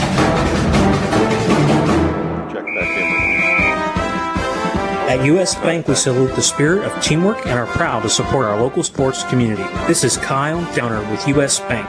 We offer the latest digital products, including our mobile banking app with mobile check deposit, send money with Zelle, and bill pay, just to name a few. Let our team here at U.S. Bank help you by stopping in at one of our branch locations. We are conveniently located in downtown Cambridge, next to the courthouse and on East Wheeling Avenue. Member FDIC. Time now for the WILE scoreboard, brought to you by Stop 9 Church of Christ, to remind you the world's greatest victory was won by Jesus, and he won it for you. Learn more by calling 685-2591. It's the ABC Sports High School Football Scoreboard. I'm Bill Arnett. Do you remember the first week of football in 2020? The first Friday night, storms and rain delays. Well, here we go again. Tri-Valley and Bishop Hartley. It's 28-7 Hartley in the second quarter. A lightning delay with 3:28 left in the first half. Bishop Hartley 28, Tri-Valley 7. Watterson has returned 2 punts for touchdowns. They now lead Sheridan 20-14 in the second quarter. It's Marietta over Cambridge 28-7. Caldwell 16-12 lead on Waterford. Zanesville continues to shut out Newark 15-0. It's Buckeye Trail at home leading Shenandoah in the second quarter 16-6. Logan putting 20 points on the board so far in the second quarter. 28-0 Logan shutting out Maysville. That is a road trip for Maysville. Morgan on the road leading Lakewood tonight 19-0. It's West Muskingum leading Rosecrans 14-0. That is a second quarter score. Riverview leading Newcomerstown 30-16 in the second quarter. And Union Local over Toronto 7-6. Tomorrow on the radio, more football. Meadowbrook at home hosting Gallia.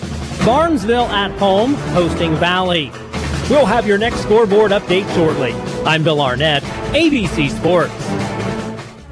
Back to work at that job, the one you realized isn't for you? Well, that's if you're lucky, right? Make your move. You can start a new life as an IT pro in as little as 4 months from the comfort of your own home, even if you have zero computer experience. Take control of your future now. Go to mycomputercareer.edu and take the free career evaluation today. Live online classes meet just twice a week. It's not rocket science. It's mycomputercareer.edu. Have you wanted to speak a new language, but thought it would be too difficult? Then try Babbel. Babbel starts by teaching you words and phrases that gradually get more complex. Soon, you're practicing short conversations. So in 15 minutes a day, you'll be speaking a new language in a few weeks. Babbel is built around real life. It teaches you practical conversations that you will actually use. Babbel, language for life. Celebrating 10 million subscriptions sold. Now try Babbel for free. Just go to Babbel.com today. That's BABBEL.com. For the ones working tirelessly to keep their coworkers safe. For the ones rising to new challenges. For the ones rebuilding stronger than before. Grainger offers supplies and solutions for every industry. Free access to product specialists, safety recovery guides, and 24/7 support. It's part of our commitment to help you adapt and recover in these challenging times. Call, click Grainger.com, or just stop by. Grainger, for the ones who get it done. Hiring can be challenging, but ZipRecruiter makes it fast and easy. We talked to Monica Starks, who needed to hire for her company, GS Group. As the owner of a construction company, finding the right people is a very difficult task. So I use ZipRecruiter. ZipRecruiter finds the right people for your job and actively invites them to apply. With ZipRecruiter, we've hired everyone from accountants to project managers to field scientists. And now you can try ZipRecruiter for free. That's right, free. At ZipRecruiter.com/free. That's ZipRecruiter.com/free. I was sitting in my car and it wouldn't start. I lifted the hood and the engine was falling apart. What would I do? My eyes filled with tears. Then on the radio I heard of West 40 by Pay here, where for a little money down and a little each week, I could have a car, nice, shiny, and sleek. So I walked in the door and I put the money down. Now I got a nice car that I can drive around. West 40 by Pay here will help rebuild your credit. The corner of Dewey and Route 40 in Cambridge, don't you forget it. West 40 Auto Sales, corner of Route 40 and Dewey Avenue in Cambridge, is home of a guaranteed credit approval, with most loans approved while you wait. Go to their website to fill out an online loan application, west40autosales.com. You'll also find their weekly special listed there. Back to work at that job, the one you realized isn't for you? Well, that's if you're lucky, right? Make your move. You can start a new life as an IT pro in as little as 4 months from the comfort of your own home, even if you have zero computer experience. Take control of your future now. Go to mycomputercareer.edu and take the free career evaluation today. Live online classes meet just twice a week. It's not rocket science. It's mycomputercareer.edu. Have you wanted to speak a new language, but thought it would be too difficult? Then try Babbel. Babbel starts by teaching you words and phrases that gradually get more complex. Soon, you're practicing short conversations. So in 15 minutes a day, you'll be speaking a new language in a few weeks. Babbel is built around real life. It teaches you practical conversations that you will actually use. Babbel, language for life. Celebrating 10 million subscriptions sold. Now try Babbel for free. Just go to Babbel.com today. That's BABBEL.com. Back to work at that job, the one you realized isn't for you? Well, that's if you're lucky, right? Make your move. You can start a new life as an IT pro in as little as 4 months from the comfort of your own home, even if you have zero computer experience. Take control of your future now. Go to mycomputercareer.edu and take the free career evaluation today. Live online classes meet just twice a week. It's not rocket science. It's mycomputercareer.edu. Have you wanted to speak a new language, but thought it would be too difficult? Then try Babbel. Babbel starts by teaching you words and phrases that gradually get more complex. Soon, you're practicing short conversations. So in 15 minutes a day, you'll be speaking a new language in a few weeks. Babbel is built around real life. It teaches you practical conversations that you will actually use. Babbel, language for life. Celebrating 10 million subscriptions sold. Now try Babbel for free. Just go to Babbel.com today. That's BABBEL.com. For the ones working tirelessly to keep their coworkers safe. For the ones rising to new challenges. For the ones rebuilding stronger than before. Grainger offers supplies and solutions for every industry. Free access to product specialists, safety recovery guides, and 24/7 support. It's part of our commitment to help you adapt and recover in these challenging times. Call, click Grainger.com, or just stop by. Grainger, for the ones who get it done. Hiring can be challenging, but ZipRecruiter makes it fast and easy. We talked to Monica Starks, who needed to hire for her company, GS Group. As the owner of a construction company, finding the right people is a very difficult task. So I use ZipRecruiter. ZipRecruiter finds the right people for your job and actively invites them to apply. With ZipRecruiter, we've hired everyone from accountants to project managers to field scientists. And now you can try ZipRecruiter for free. That's right, free. At ZipRecruiter.com/free. That's ZipRecruiter.com/free. You give it to your neighbors, your friends, co-workers, even your children. So this time, take some advice from me. Before it gets freezing cold outside, now is the time to call Abels for a free estimate on replacing your furnace. Family owned and operated since 1967, Abels has been serving Muskingum and Guernsey County residents with all their heating, cooling, electrical, and refrigeration needs. Let the Abels family help your family.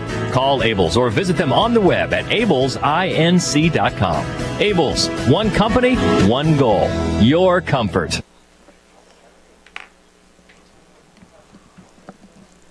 Welcome back to Don Drum Field. We are at halftime. Our halftime report brought to you tonight by Angie Bradley and First Ohio Home Finance.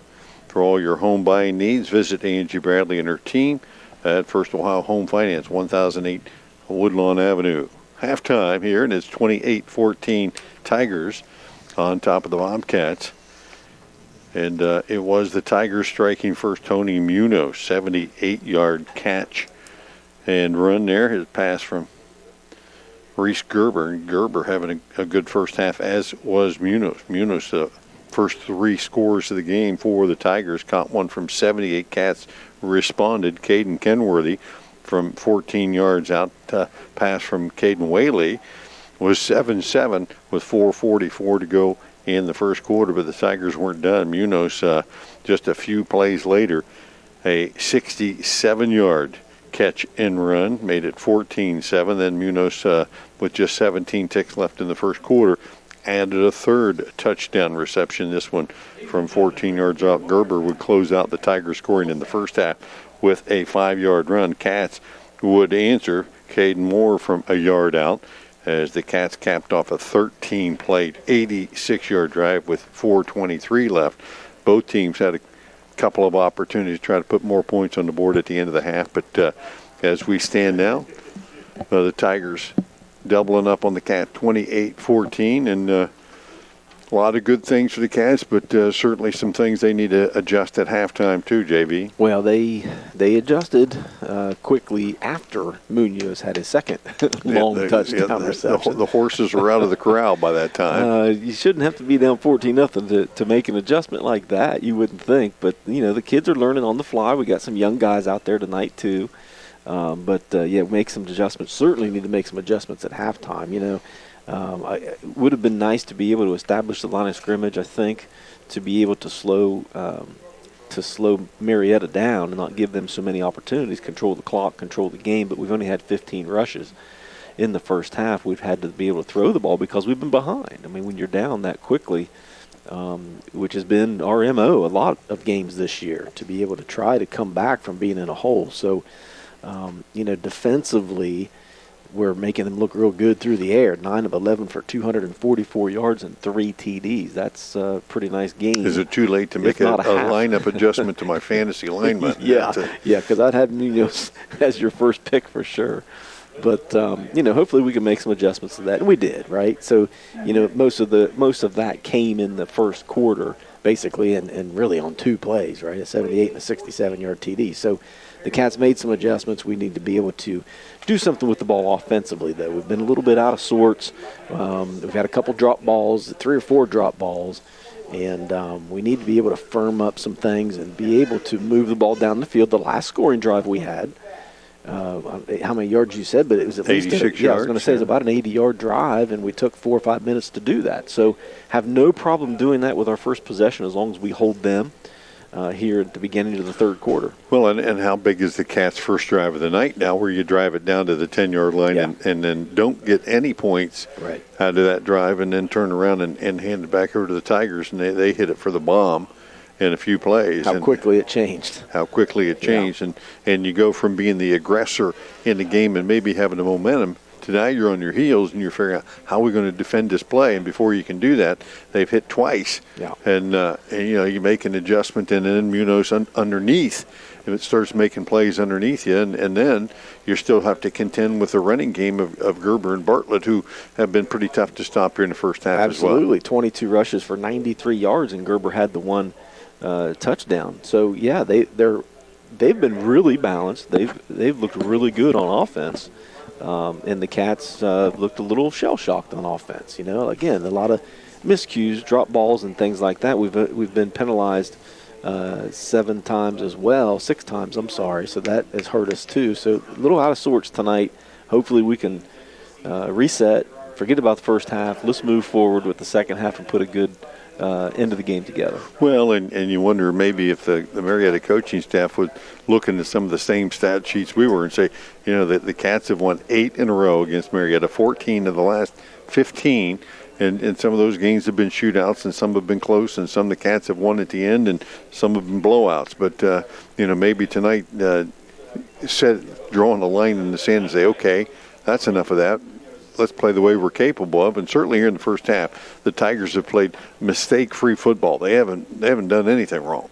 Yeah, and this is Coach Schaub's 7th season. So he's, Marietta, I was always confused as to how Marietta could never be a competitive football team. They've always been less than an average football team, high school football team with a pretty decent-sized community now.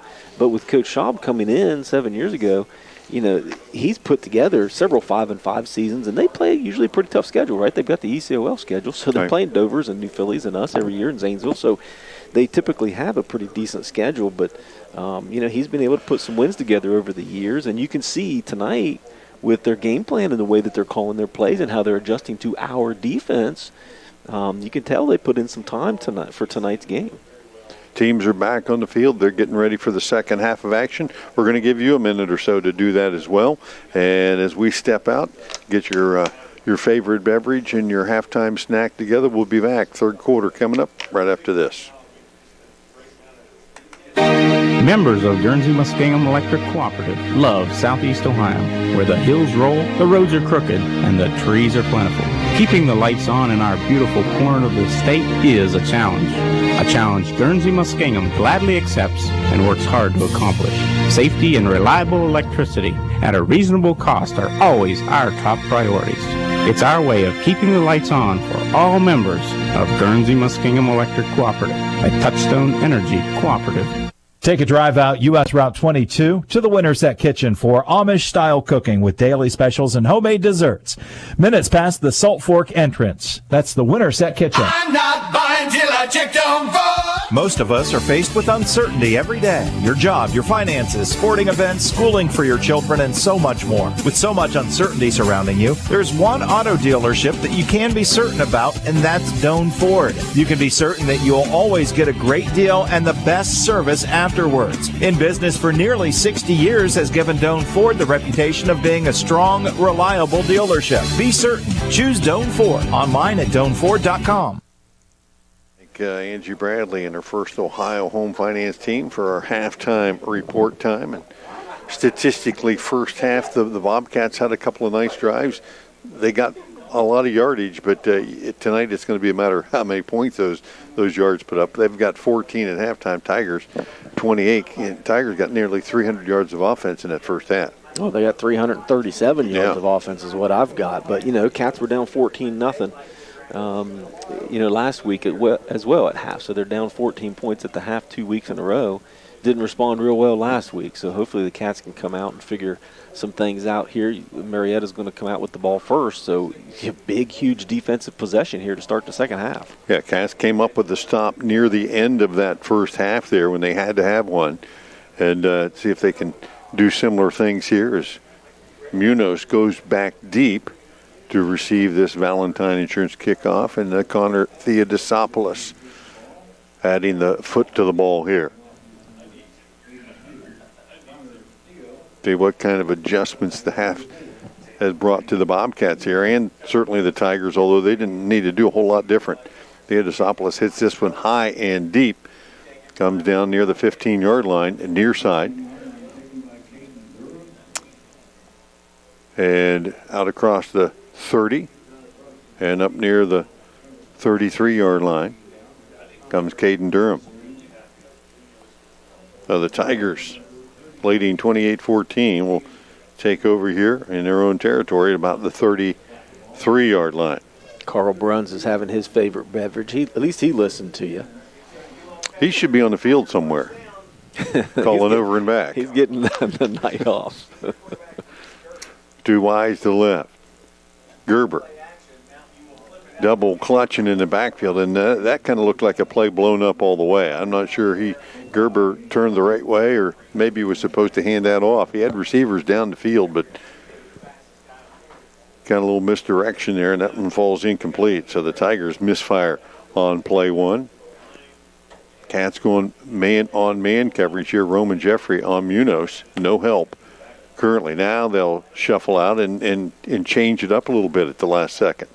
As Munoz back to pass, or check that. Gerber throws one deep down the middle, has a man, and that's in and out of the hands of Tyson Schaefer, who had it but bobbled it on the way down. And boy, he was wide open coming across the middle of the field on the post, and that's 6 points if he catches it. Well, I think he missed it because he was so surprised how wide open he was. There wasn't a Bobcat within 15 yards. Looked like Daniel Jones last night in the Monday night game. It just fallen down Wasn't that amazing? Tackled by the field. And you're right, that time as Schaefer catches it, I think he's worried about just running it into the end zone there, because that was the hardest part of that one. So third down and 10 for the Tigers. 2-by-2 look. Gerber back to pass. Looks now flush from the pocket. Gets to the outside. Still has time. Runs away from one defender, but not that one. Now flips it to Bartlett underneath there. And the Cats will tackle him. Gang tackle him with their Whaley and company, along with Kenworthy. And that might be a loss on the player. Back to the line of scrimmage. So Bartlett always hanging around in the backfield, always provides him with an outlet there. And that time Gerber not going to take the sack, but that'll bring in Chavez and a punt. That's the first time tonight the Cats have forced the Tigers into a punt situation. And at the best time to do it as well. Again, we needed a big defensive stop here to start the second half. 3 and out, good snap, low, knuckling punt. It bounces for the Tigers inside the Cat 30. And down near the 27-yard line. But the Cats defense holds, and now the offense gets their first chance of the second half, trailing 28-14. Lots of time to go, and the Cats certainly could make a statement by putting points on the board in their first possession. Look, you're only down 2 scores. You got 2 quarters to do it, so there's no rush. You don't need to force things. You need to run your game plan, start all over, brand new. Let's start the second half the way that we want to, nice and slow, methodical, go down the field, come away with 6. Easton Jones checks into the backfield along with Caden Moore. 3-by-1 look. Moore back to pass. Now he'll tuck it and run, trying to get to the edge, and then collared on the far sideline and taken down on the clothesline tackle. From the turnbuckle, the top ropes. Yeah. That was. He looked like he was going to cut that up inside, and hindsight says you probably should have. He wishes he did now. Pretty tough hit over there, and Moore pops up and back into the backfield, and he'll have Kenworthy back here along with Mobilini. And fumbled snap by Moore, so you kind of wonder a little bit if maybe that hit didn't shake him a little bit. As he fumbles that one, hops on it. Now the Cats facing 3rd and long. It definitely shook him. That shook us up here in the press box. So he's got to get his bearings straight here real quick, because now it's 3rd and long. Yeah, Moore will spread him out 5 wide, I think, here. as he has Ogle to the left now. Easton Jones will check back in beside him. 3 to the right. 3rd and long. Moore steps back to pass. Flush to his left. Steps up. He'll tuck it and run. Out across the 25. Back to close to the original line of scrimmage. Well short of the line to gain. And the Cats look like they're going to go 3 and out. 4th and long. And the Cats show an offense, but it looks like it may be that quick kick again. It better be that quick kick here. You can't afford to turn the ball over here at your own 28-yard line. Moore will take the snap, run to his right, and he's going to step into it and kick it again. Down the field, hits inside the 40, Bobcat bounce. Justin Bartlett will chase it down inside the 20, down near the 10, and touch it down at the 11. Talk about your timely big punts. No doubt. That one got a huge bounce all the way down to about the 11-yard line. So the Tigers, although they lead at 28-14, backed up pretty deep in their own territory here. Both defenses hold. 57, 56-yard punt it ends up being. And he had a 50-yarder in the first half. There you go. Maybe we may never line up in a regular punt situation again. Not if you can get 50 yards. This surface tends to be pretty kind to those kinds of punts. Especially when the defense doesn't know it's coming. That helps too. Reese Gerber out of the gun. Checks back in.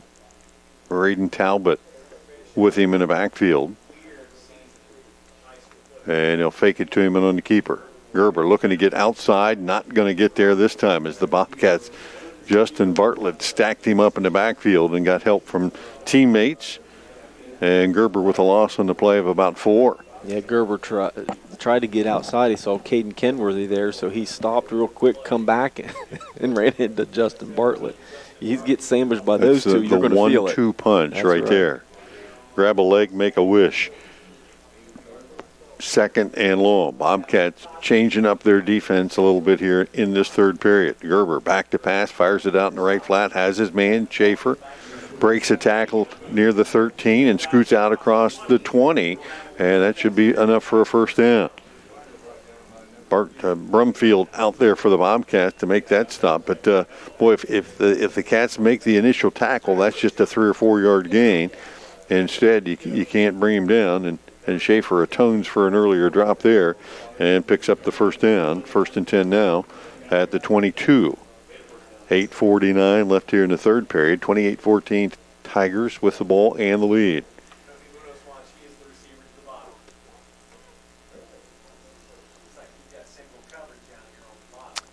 Gerber on the keeper again and stacked up at the line of scrimmage. Hayden Burris Jones stepped up into the hole that time and held him till he got some help from teammates, and lots of them came running. Whaley, Stottsbury, Kenworthy, and a gain of 1. And we got one-on-one coverage down here with Munoz on our side of the field. You better believe that Marietta's coaching staff saw that on the last play, and they're going to go to it. Yeah, the Cats have been switching it up a little bit. Here it looks like they may stick to it, or, the last time they kind of slid somebody out there at the last minute. See if they'll do so here. 2nd and long. And they'll look that way. Jeffries in one-on-one coverage down the sideline. They'll throw it back out that way as Munoz stepped out of bounds and then came back to it and caught the ball. In high school, you can do that. As Munoz went out of bounds, but then stepped back in, came back, caught the ball for enough for a first down out to the 44-yard line. 22-yard gain there for Munoz. Puts him over 200 yards on the night through the air. And 3 touchdowns. So 1st and 10 as the Tigers now have put together back-to-back first downs and keep the drive alive at their own 44.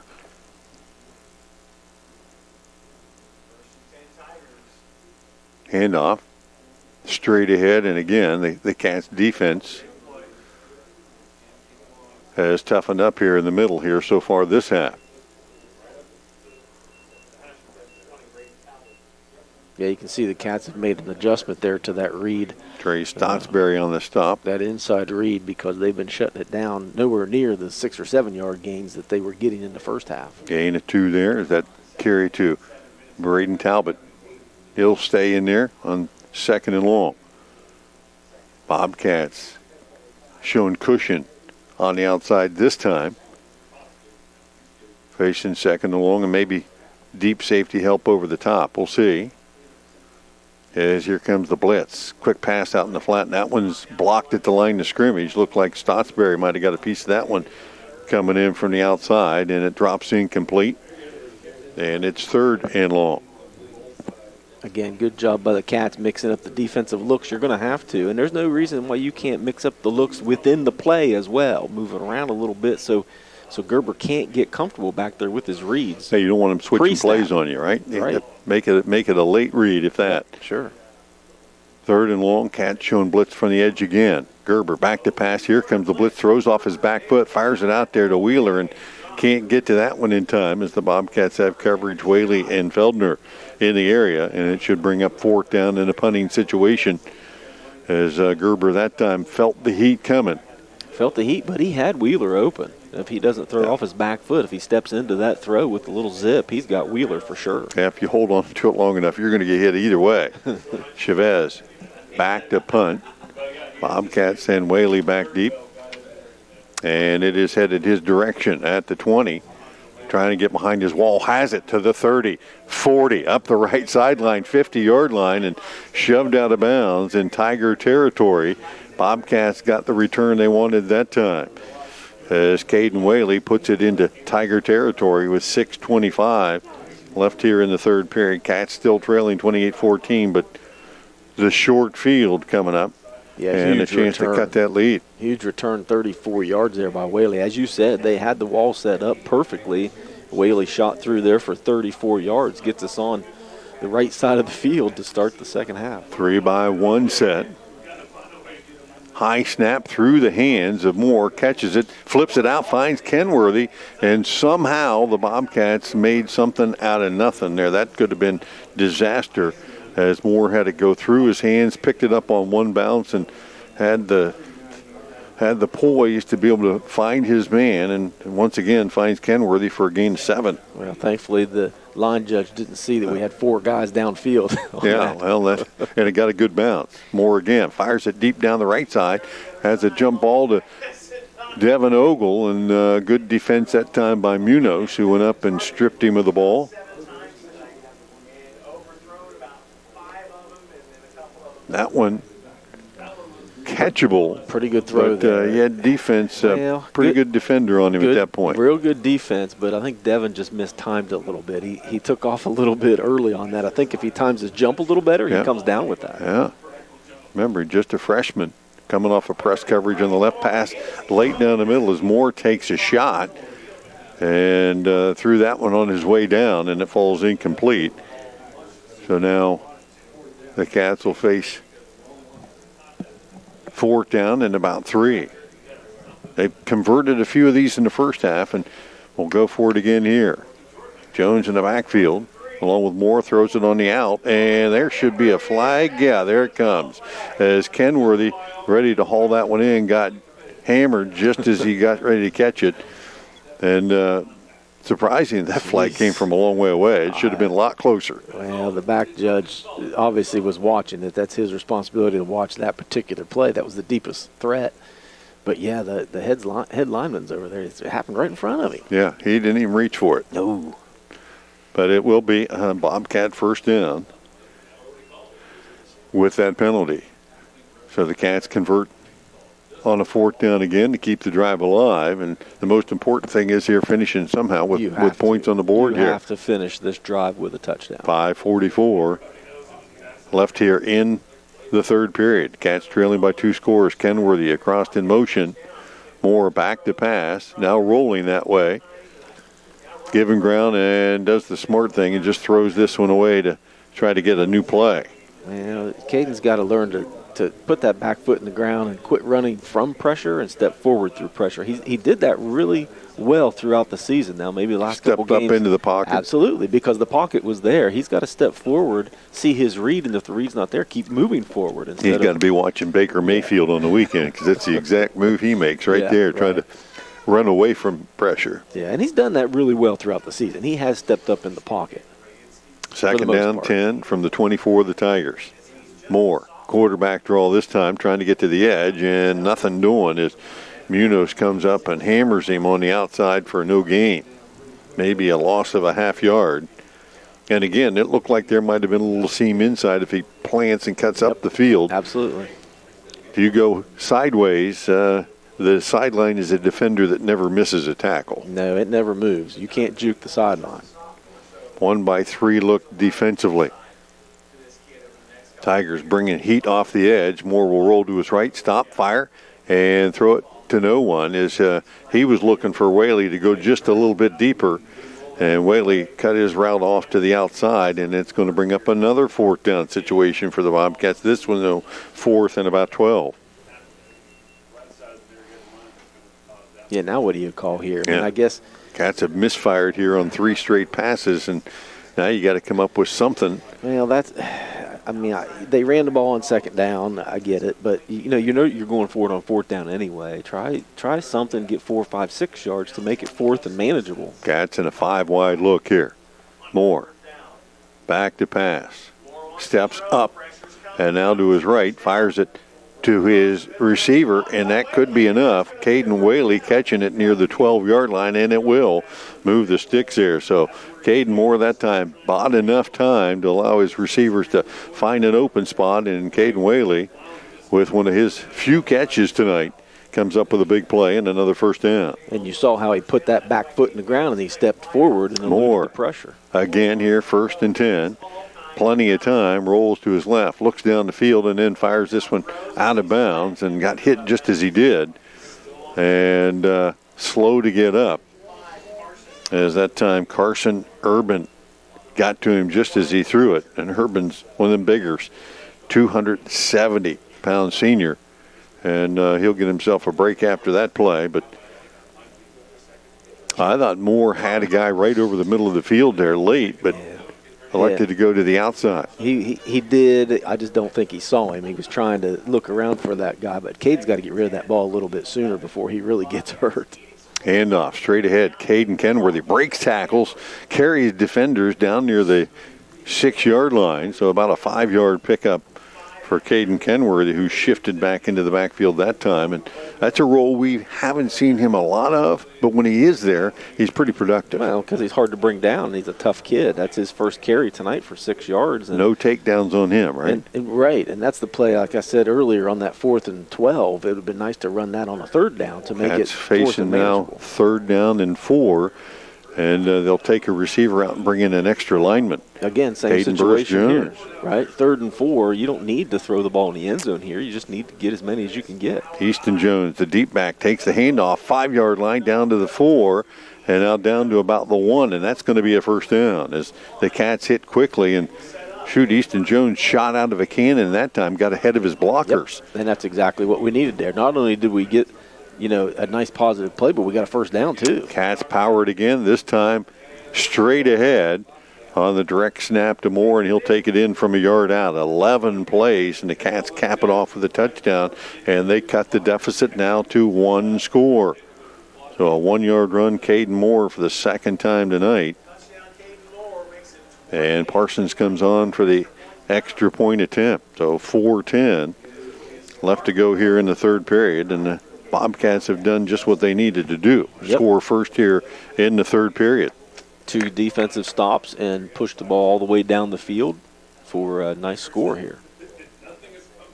High snap, ball's down, Parsons up with it, and good. And the Bobcats have cut the deficit 28-21. 4-10 remains here in the 3rd. Lots of football left here. We'll be back with that right after this. Southeastern Med understands that you've been putting off a lot during the stay-at-home order, including wellness checkups with your doctor. Superior Med Family Practice Cambridge, Office of Doctors Now, Collingwood and Lilco, and Caldwell Office of Becky Hall NP are open and offering telehealth visits if you prefer. Southeastern Med is focused on your safety. We are your community hospital. Visit seormc.org to learn more. Fury John Valentine here, and the Bobcats coming back 28-21. Your Schaefer Insurance scoreboard update. They got a couple of fourth down pickups there, some with the help of penalties. But the Cats made the plays they needed to make as Connor Theodosopoulos comes on for the Valentine Insurance kickoff. He's kicked it deep a couple of times here. Last time a little bit sideways and out of bounds. See what happens here. This one high and short. It's going to bounce. Nope. At the 20-yard line, taking on the run. And Durham out across the 30. Took a pretty good shot there by the Bobcat special teams. Like Jacob. Well, no, I was going to say Capehart, but that's you got that one written down somewhere. We wrote it down last week or 2 weeks ago, and he's still not on here. But I do remember it's Tex. That's his nickname. There you go, Tex. So we're going to get Tex's name for the next game. We'll have Tex's name. Number 19 is Tex. 4:04 left here, third period. 28-21. We got a ball game as the Tigers back on the field offensively. Gerber takes the snap, and Harrington slipping in there from his defensive line spot came up with a big play. Couple of times tonight, Sean Harrington, and he's just a freshman too, but he's made some plays. He's been playing a lot for the Cats here this second half of the season, and tonight for that nose guard spot has made a couple of nice plays, including one there for a loss of 2. He was coached really well at the Biddy League level, I can tell you that. So. I can't imagine who that was. Gerber, second and long, fires it out in the left flat, has his man out there, and that's completed. Tyson Schaefer hauls it in. Got about 5 or 6, and it will bring up third down. And they'll call it 6 yards as he stepped out of bounds. Cats giving a little cushion on the outside there. And a 2-by-2 set here on third and long. Bartlett shifts up to the right with Gerber in the backfield. They'll look to the sideline and adjust the play as they've spread the Bobcats out pretty thin here. And they got Jeffrey down here one-on-one. Jeffrey one-on-one with Munoz. Gerber looking that way on the post. Has Munoz. He'll catch it and haul it in. And his forward progress is going to take him close to the line to gain, and it is going to be a Tiger first down. And Cats with pretty good coverage that time, but Munoz a little slow to get up here. He's probably just a little tired. Well, he ought to be. He's been all over the field. Might be cramping up a little bit. You know, we talked about the game time temperature tonight in the 70s, and it hasn't been there for several weeks. Yeah. And typically as the season goes on, players, and that's exactly what they're looking at, is that the calf cramping up a little bit. You know, players don't have the heat to get them conditioned quite as well. And as the season usually wears on, you get out of 2 days, and through those first few weeks, coaches don't run their team as much. Well, and football is such a crazy time of year because you see basically all 4 seasons during the football season, which is, you know, the summer heat of August and really some of September, and then, you know, the leaves changing in the fall, and then sometimes you get into some really cold winter. Next week. Yeah. Hopefully we'll be inside a nice press box like this, nice and toasty. Munoz gets off the field under his own power, and the Tigers will have a 1st and 10 from their own 41-yard line. You know, Munoz has 6 catches on the night, 212 yards. That's a pretty decent average. Yeah, I don't know what kind of season he had coming in, but he's had a season tonight. Yes, he has. 3:13, clock wound back into motion as the Tigers set up again in a 2-by-2 set. Bartlett in the backfield steps up to block. Gerber steps up to run, and he'll get to the 45, slip a couple of tacklers at the 50, still on his feet in Bobcat territory, and did a little magic act as he got inside the Cambridge 45. That's a pickup of about 12 and another. Marietta first down, and Gerber that time, nobody really got a clean shot at him, and nobody wrapped him up. Well, they certainly didn't wrap him up. There were 4 guys that had shots at him, and all 4 of them he spun right through all of them. Got a little bit of a wiggle move there. And now in Cambridge territory with 2:53 left here in the third. 28-21. Tigers on top. And they'll stay in that wide 2-by-2 set. Handoff straight ahead. Bartlett spins away from Brumfield, but he held on until he got some help there. And a lot of white jerseys came to his aid. A short gain on the play of about 3. And they'll call it 2, and 2nd and 8 coming up. Cats need a couple more of those. Well, Cats need to start making a little bit better form tackles. Everybody's tackling too darn high and trying to grab and reach, and that's why the Tigers have been able to spin out of a lot of tackles tonight. We got to get those shoulder pads in their guts and wrap up. Tigers are going to stay 4 wide here. Bartlett shifts up right side of Gerber, takes the option pitch and mishandled that one as Justin Bartlett put a lot of quick heat on Gerber that time, and he pitched it maybe before he wanted to. And Bartlett caught it back there, but he'll lose some yardage. He'll make it 3rd and 11. Yeah, great play there by Bart to be able to recognize, and, that's your job as that defensive end. You got to pick one or the other, and he came down hard. If you're going to come down on the quarterback, you better come down hard on him so that next time when they run that play, he gets a little bit more nervous. And he knows it's will check back in, and Roman Jeffrey will go over there to shadow him. 3rd and 11. Tigers from the Cambridge 45-yard line. Gerber back to pass, looks to his right, pump fakes it now, under trouble, and Blake Brumfield's going to pull him down. Brumfield fighting off the corner through a couple of blocks. Gerber wanted to come back to the right side, but couldn't get room enough to throw, and Blake Brumfield, with the play of the game defensively for the Cats, forces another punt situation. Yeah, 14-yard sack really lost there on the play. Good recognition by the defensive line. Bobcats got a good punt return last time. Let's see what happens here. Jeffrey back deep with Whaley. Chavez stands at his own 32. High snap, pulls it down. High floating kick that's going to hit short near the 30-yard line and take a Tiger bounce inside the 30 down near the 20-yard line. And the Cats trailing by a touchdown. 28-21 will set up shop there. And 35 seconds left here in the 3rd period. Yeah, I think I could hear all the Cambridge players yelling fire on that particular Get play away all the from way the up ball. here Yeah. in the press box, thankfully. Though Jeffrey was pretty darn close to that ball. He's got to get away from there. You don't know what kind of bounce those balls are If it takes that high bounce, run up, catch it, and keep it from rolling, right? Yeah, well, if it takes the sideways bounce, it bounces right into you. Now we've got a fumble situation. So when it's fire and it's time to get away, get the heck away from that ball. You sound like a bitty league coach. Yeah. 1st and 10, Cats from their own 20-yard line, and they'll stay in that power run look. Moore takes the snap. Check that direct snap to Caden Kenworthy. He had a bunch of guys blocking for him, but apparently they didn't hit anyone because he didn't get nothing. And Cats with a kind of a full house look that time. They brought in Pulaski to block. I think they got Hayden Burris-Jones back there to block. Easton Jones at the tailback spot. And Kenworthy in the middle.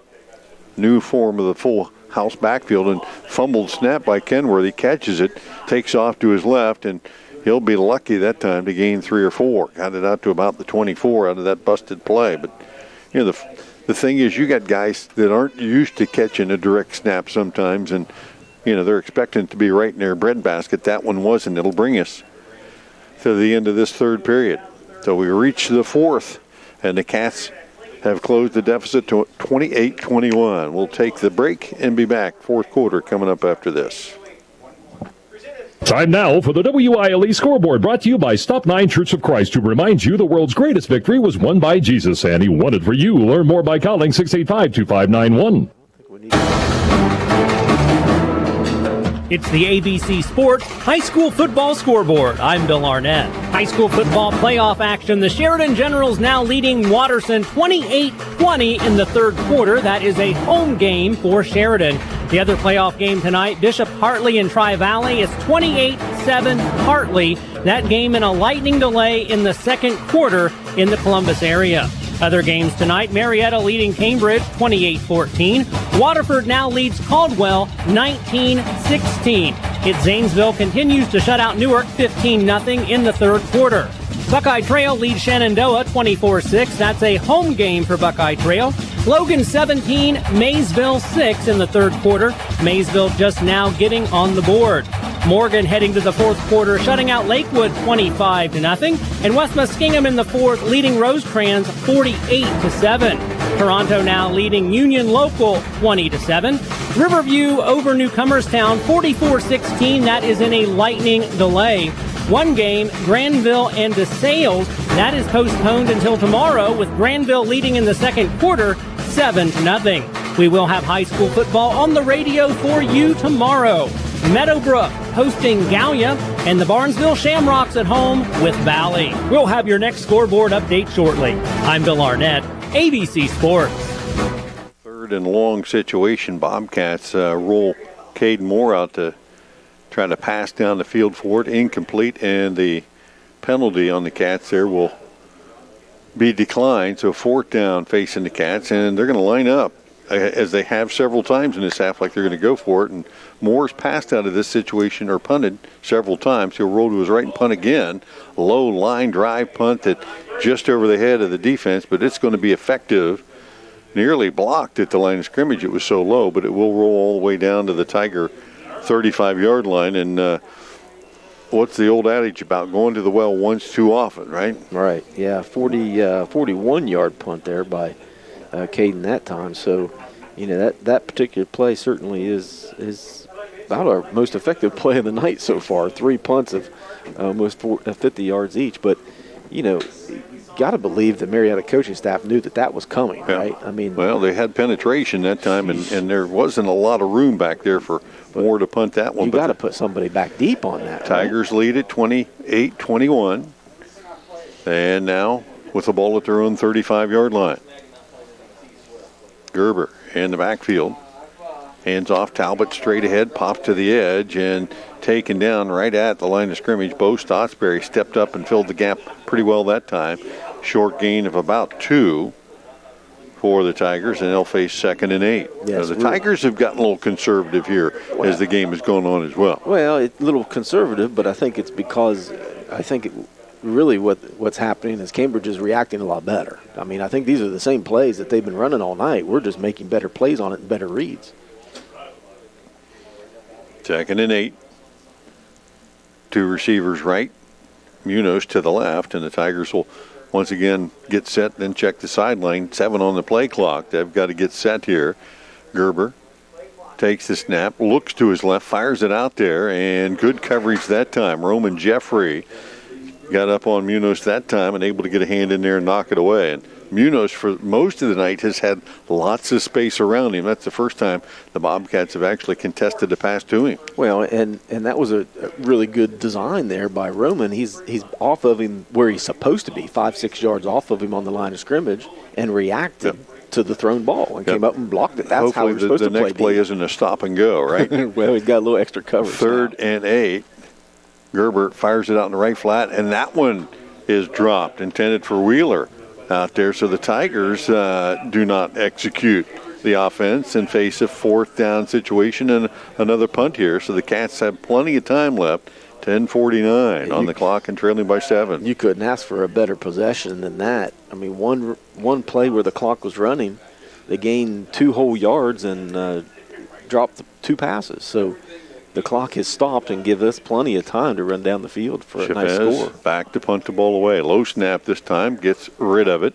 The end over end, it hits about the 40, bounces right into the hands of Whaley, trying to get to the wall, and a late flag comes in as Whaley does get all the way to the far sideline, up the sideline, and take it in for the score, but this one's coming back. Aiden Whaley, all that work for nothing, and the flag really came in right where he caught the ball near the 35-yard line. Yeah, that's... And so hold the bus here. They're going to call a hold on the Cats all the way back where that play began.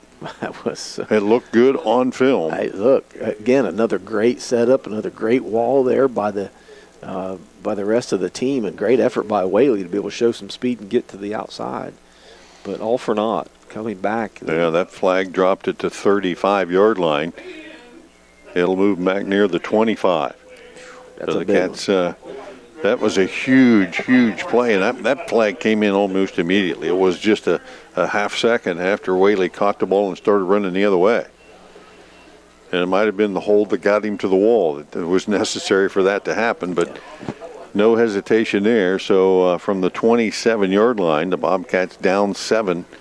Instead of getting the big play they needed, they got to have the drive they have to have right here to tie it up. Now, we do have 10.5 left on the clock, so, you don't have to necessarily score here. Sure would be nice, but don't get rushed. Don't get in a hurry. Make your plays, make your reads, take your time, and get a score. Kenworthy in the backfield.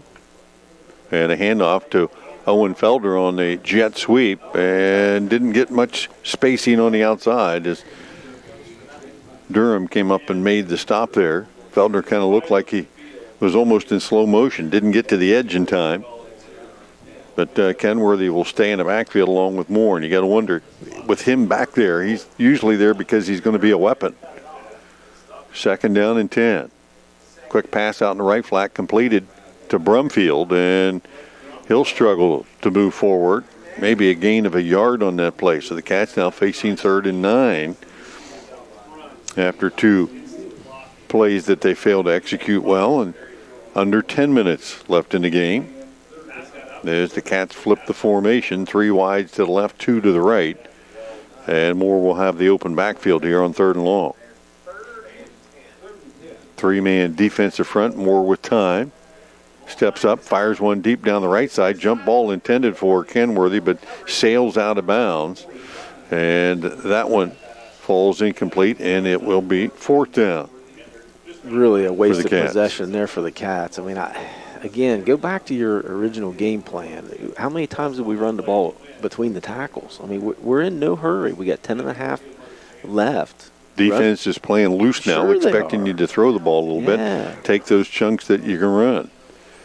So Kenworthy and Moore in the backfield. We've seen Moore punt out of this situation a few times. He'll do the same thing here. Roll to his left, step, punt it, and get rid of a pretty good one. Chased down back there by Munoz. He won't grab a hold of it, though. Justin Bartlett is right there with him. And that would be a quick one-legged takedown, I'd say, as that punt will roll dead near the 23-yard line. So the Cats, their last 2 possessions, have had to punt it away, and actually 4 of their last 5. But one lone touchdown stuck in there has closed this deficit to 28-21, but with 9:12 to go, the Tigers have a chance here to maybe extend their lead. From their own 23-yard line, Gerber will continue to spread the field out of the 2-back set here. Takes the snap, throws it out in the right flat, has his man on the seam route. That's completed. And Wheeler has it across the 40 near midfield. Bobcats, that's a play that was there early in the game, and the Tigers come back to it there and pick up a big play out near midfield. Yeah, great play there, great read.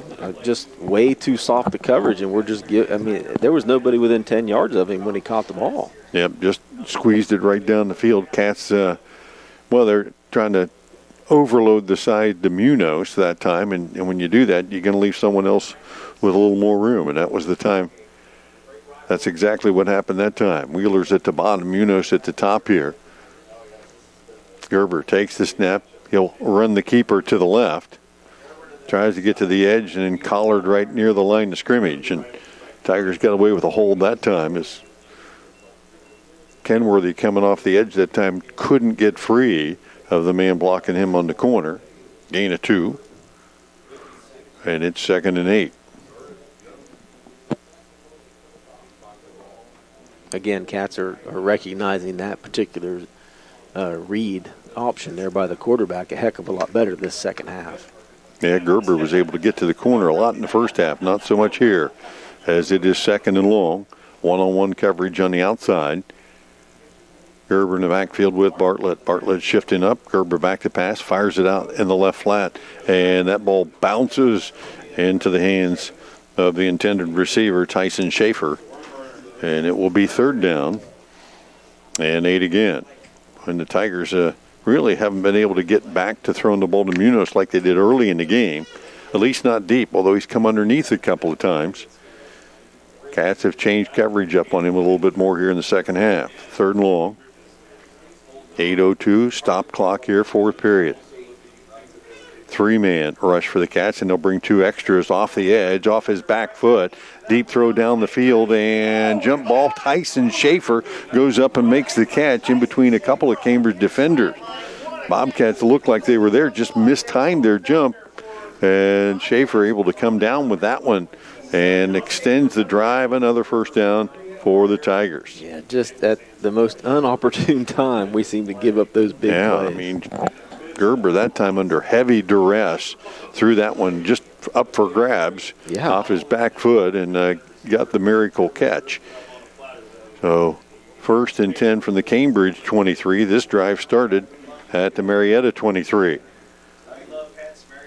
One-score game at 28-21. Handoff straight ahead and right up the middle goes Bartlett, racing to the end zone, and he'll make it. 23-yard scamper as the Tigers' Zach Bartlett has extended the lead. 6 plays. The Tigers go 77 yards.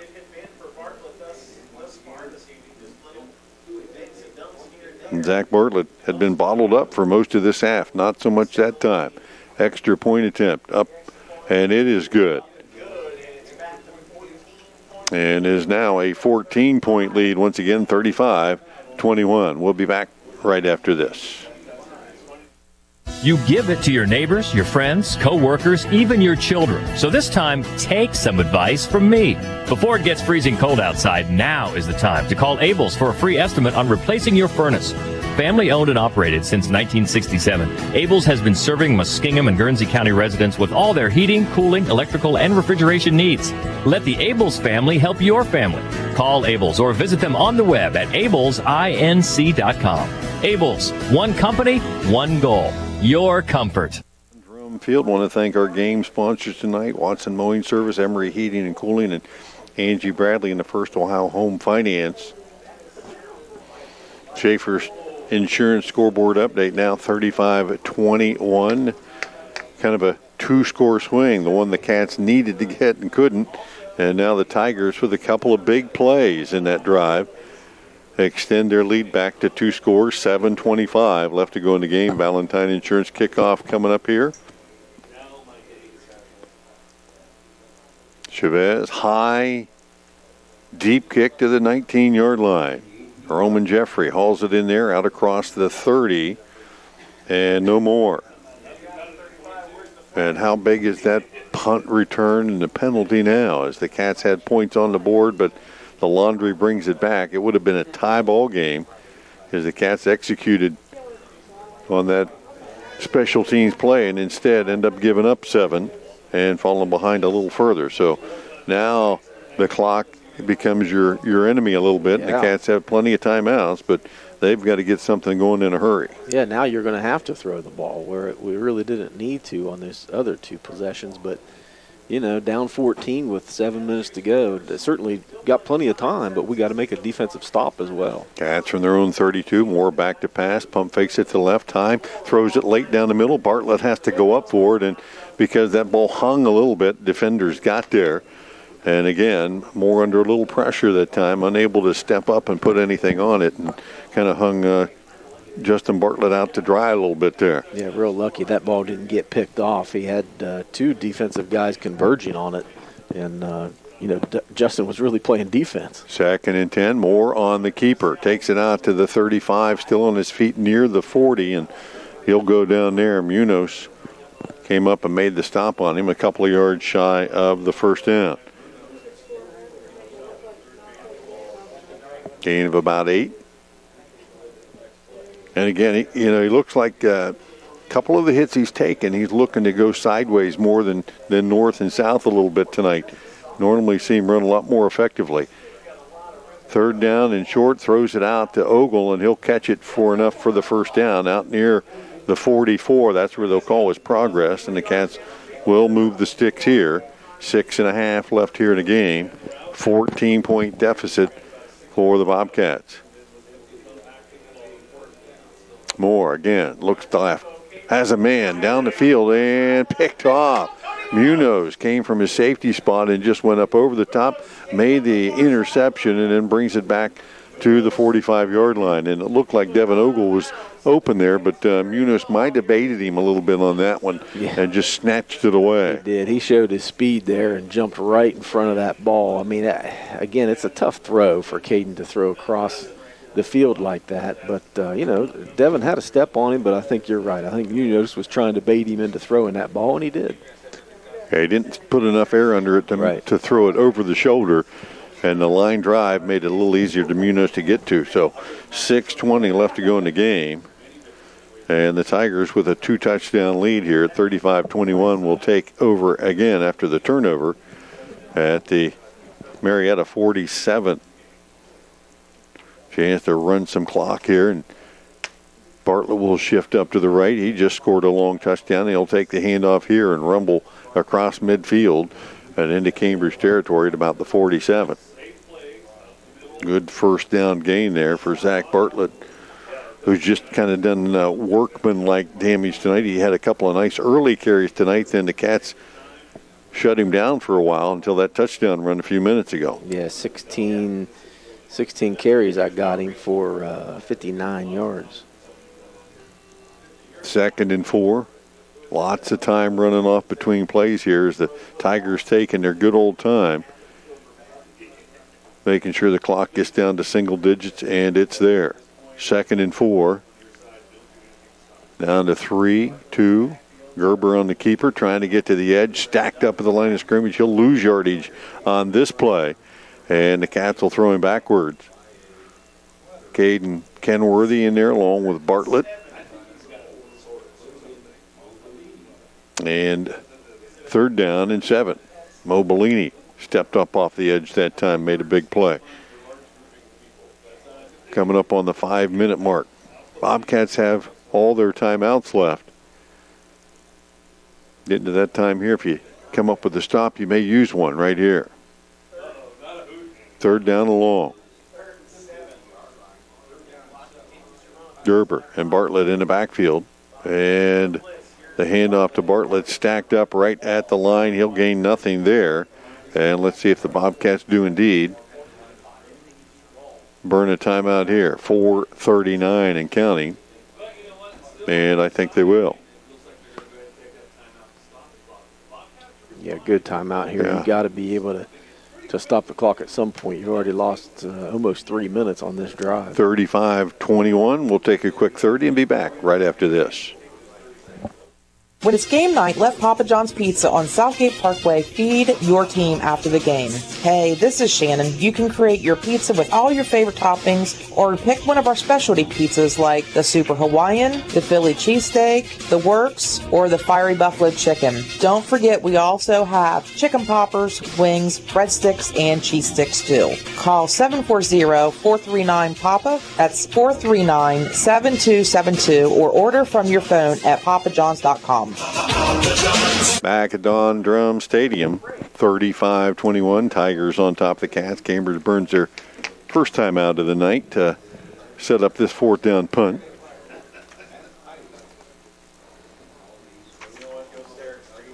Bryson Chavez back to punt the ball away. Cats have had a couple of big plays in special teams here tonight. Yeah, they're putting some time back on the clock. They heard you. Yeah. I looked at the clock when they called for the timeout. It said at least 4:35. They're saying 4:39, yeah. And the clock continued to run for about 10 seconds. So they'll put more time on the clock.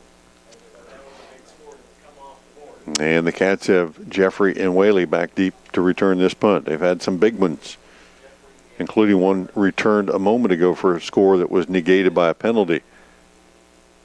Chavez. Good snap, gets into this one, low kick that's going to bounce near the 30, and then right past both of the Bobcat returners and down near the 9-yard line. That's one that you got to at least go fall on. It lost about 15 or 20 yards of field position when that ball hit the ground. And again, we've talked about that a couple of times tonight. When you're kicking on turf, man, the turf is your friend. Sure it is. But you also got to understand who's kicking the ball too. I understand that's probably only his second punt, right? But they were short, and I think we were just back 10 yards deeper than we should have been. I mean, really, that ball should be caught there before it hits the turf. and rolls another 15 yards. 4:29 left to go in the game. 35-21. Cats on the short end of this one as Moore back inside his own 10-yard line. 3 wides to his right side. Looks back that way. Fires it out in the right flat. Completed to Mo Bellini. Zigging and zagging out there trying to get some space, and he'll get it across the 10 for a short gain out near the 12-yard line. And the ball popped out there, too, on that tackle, but the linesman on our side said, nope, it hit the ground. Hit the ground, so the Cats will maintain the ball, 4-yard gain there, down to the 4-minute mark. Moore quickly. Back to pass again, flush from the pocket, puts a little move on, trying to get to the edge, to the 15, to the 20, and scampers out of bounds with a Bobcat first down. Caden Moore that time getting it all done on his own. Picks up another Bobcat first down, 3:54 to go. Cambridge down 2 scores, so not only do you need one quickly. Yeah, real quickly. 1-by-3 look, Moore looking, fires it out late in the right flat there, and Justin Bartlett tried to adjust his hands to make a catch of a low outside pitch and could not come up with that one. Stopping the clock with the incompletion, 3:50. And we got to be able to use the sidelines at this point, too. We're already down a timeout, so throwing the ball in the middle of the field is not going to do us a lot of good if they do catch it. Moore again, back to pass. Lots of time here, only a 3-man rush. Steps up now. He'll roll to his right and tuck it and run it out of bounds near the 27. Got a few yards there, but unable to stop the clock. 3:40 and a pickup of about 6.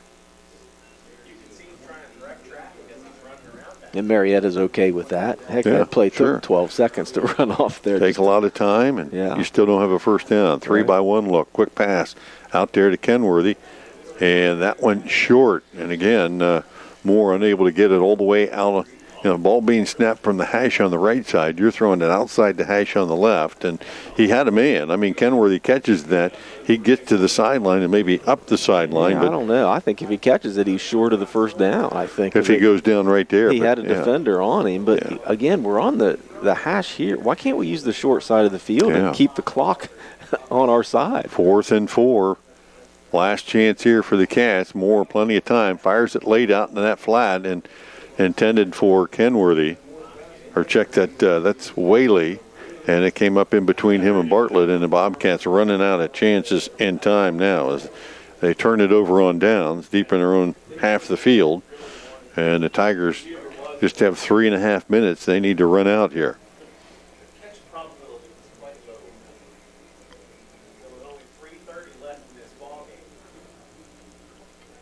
(35-21) as Marietta will take over at the Cambridge 28-yard line.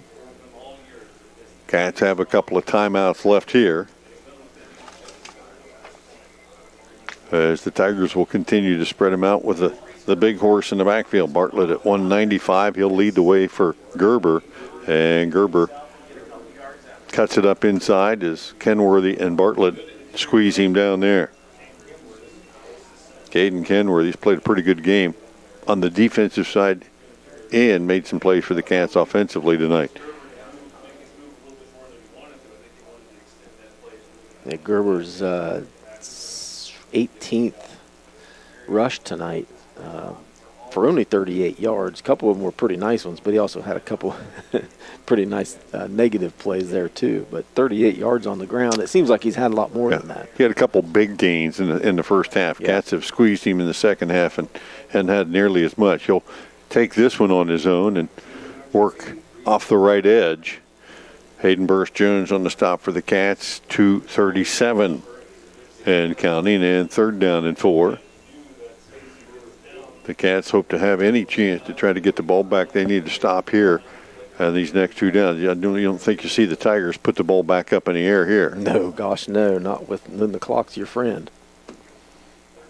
They're waiting. I mean, they're getting the full play clock every time down. That last snap was with about 2 left on the play clock. And Gerber, senior, he knows how to milk it down there. Mm-hmm. Play clock at 2. They'll take the snap. Gerber again off the right side, and he'll slide down at the line of scrimmage. Bartlett there to take him down, and that will be short of the first down and bring up a 4th and about 4.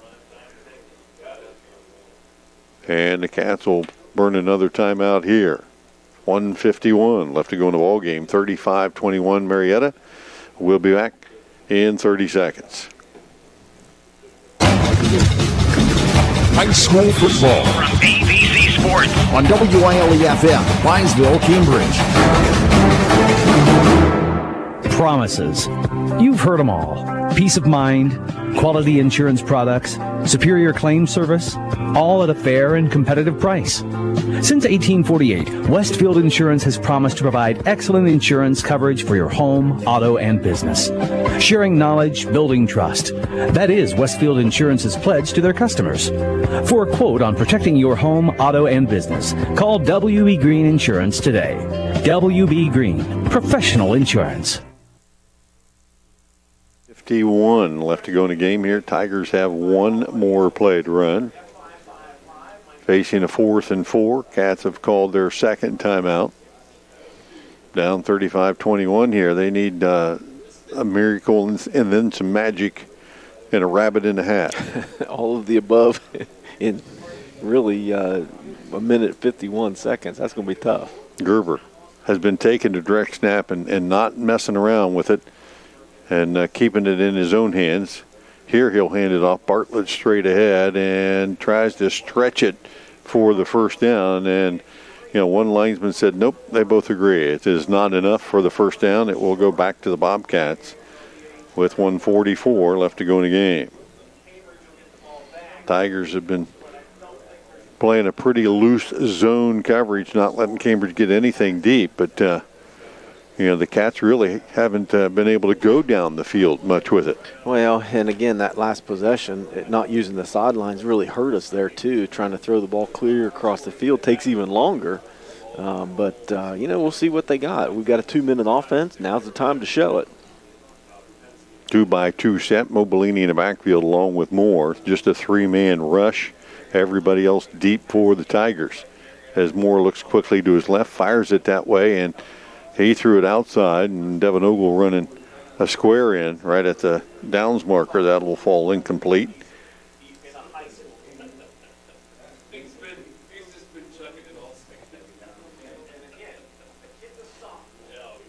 $140 left to go here as the Cats will reset. 3 wides to the right, 2 to the left.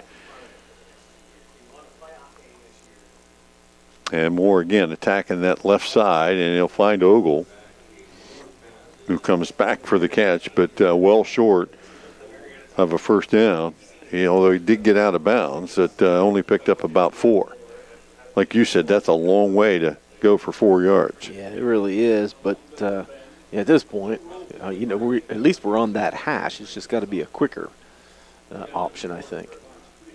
Like that. Again, there you quick go. Pass to the outside, and again, Moore and Ogle are not on the same page. No, and that's freshman or sophomore to freshman, so I'm sure that has a lot to do with it. Yeah, Ogle was kind of, again, running a little curl, and Moore was throwing the out, and it falls incomplete. You're working that sideline and trying to get it up there, and it is now 4th down and 6, so you got to go a little bit deeper here.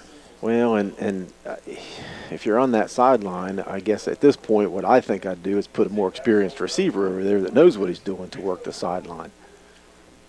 5 wide here. Moore pump fakes it, now steps up, fires it, and has his man completed to Bartlett. Breaks a couple of tackles, still on his feet across the 40. Drags defenders into the Marietta half of the field. Might have lost a shoe there as well. Indeed he did, as they could not bring him down. And that's true Justin Bartlett fashion right there, I'm telling you. That's the way that guy plays football. He does.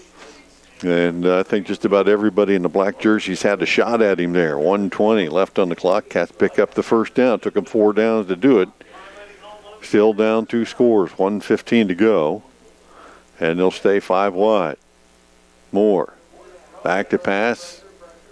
Flips it late across the middle to Whaley, and that ball slapped away from him. 1:06 left here.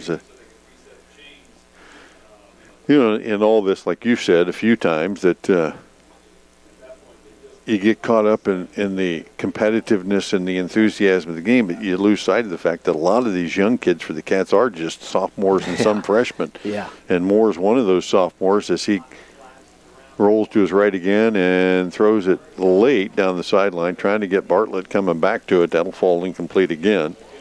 And stop the clock with 58 seconds and bring up 3rd and 10.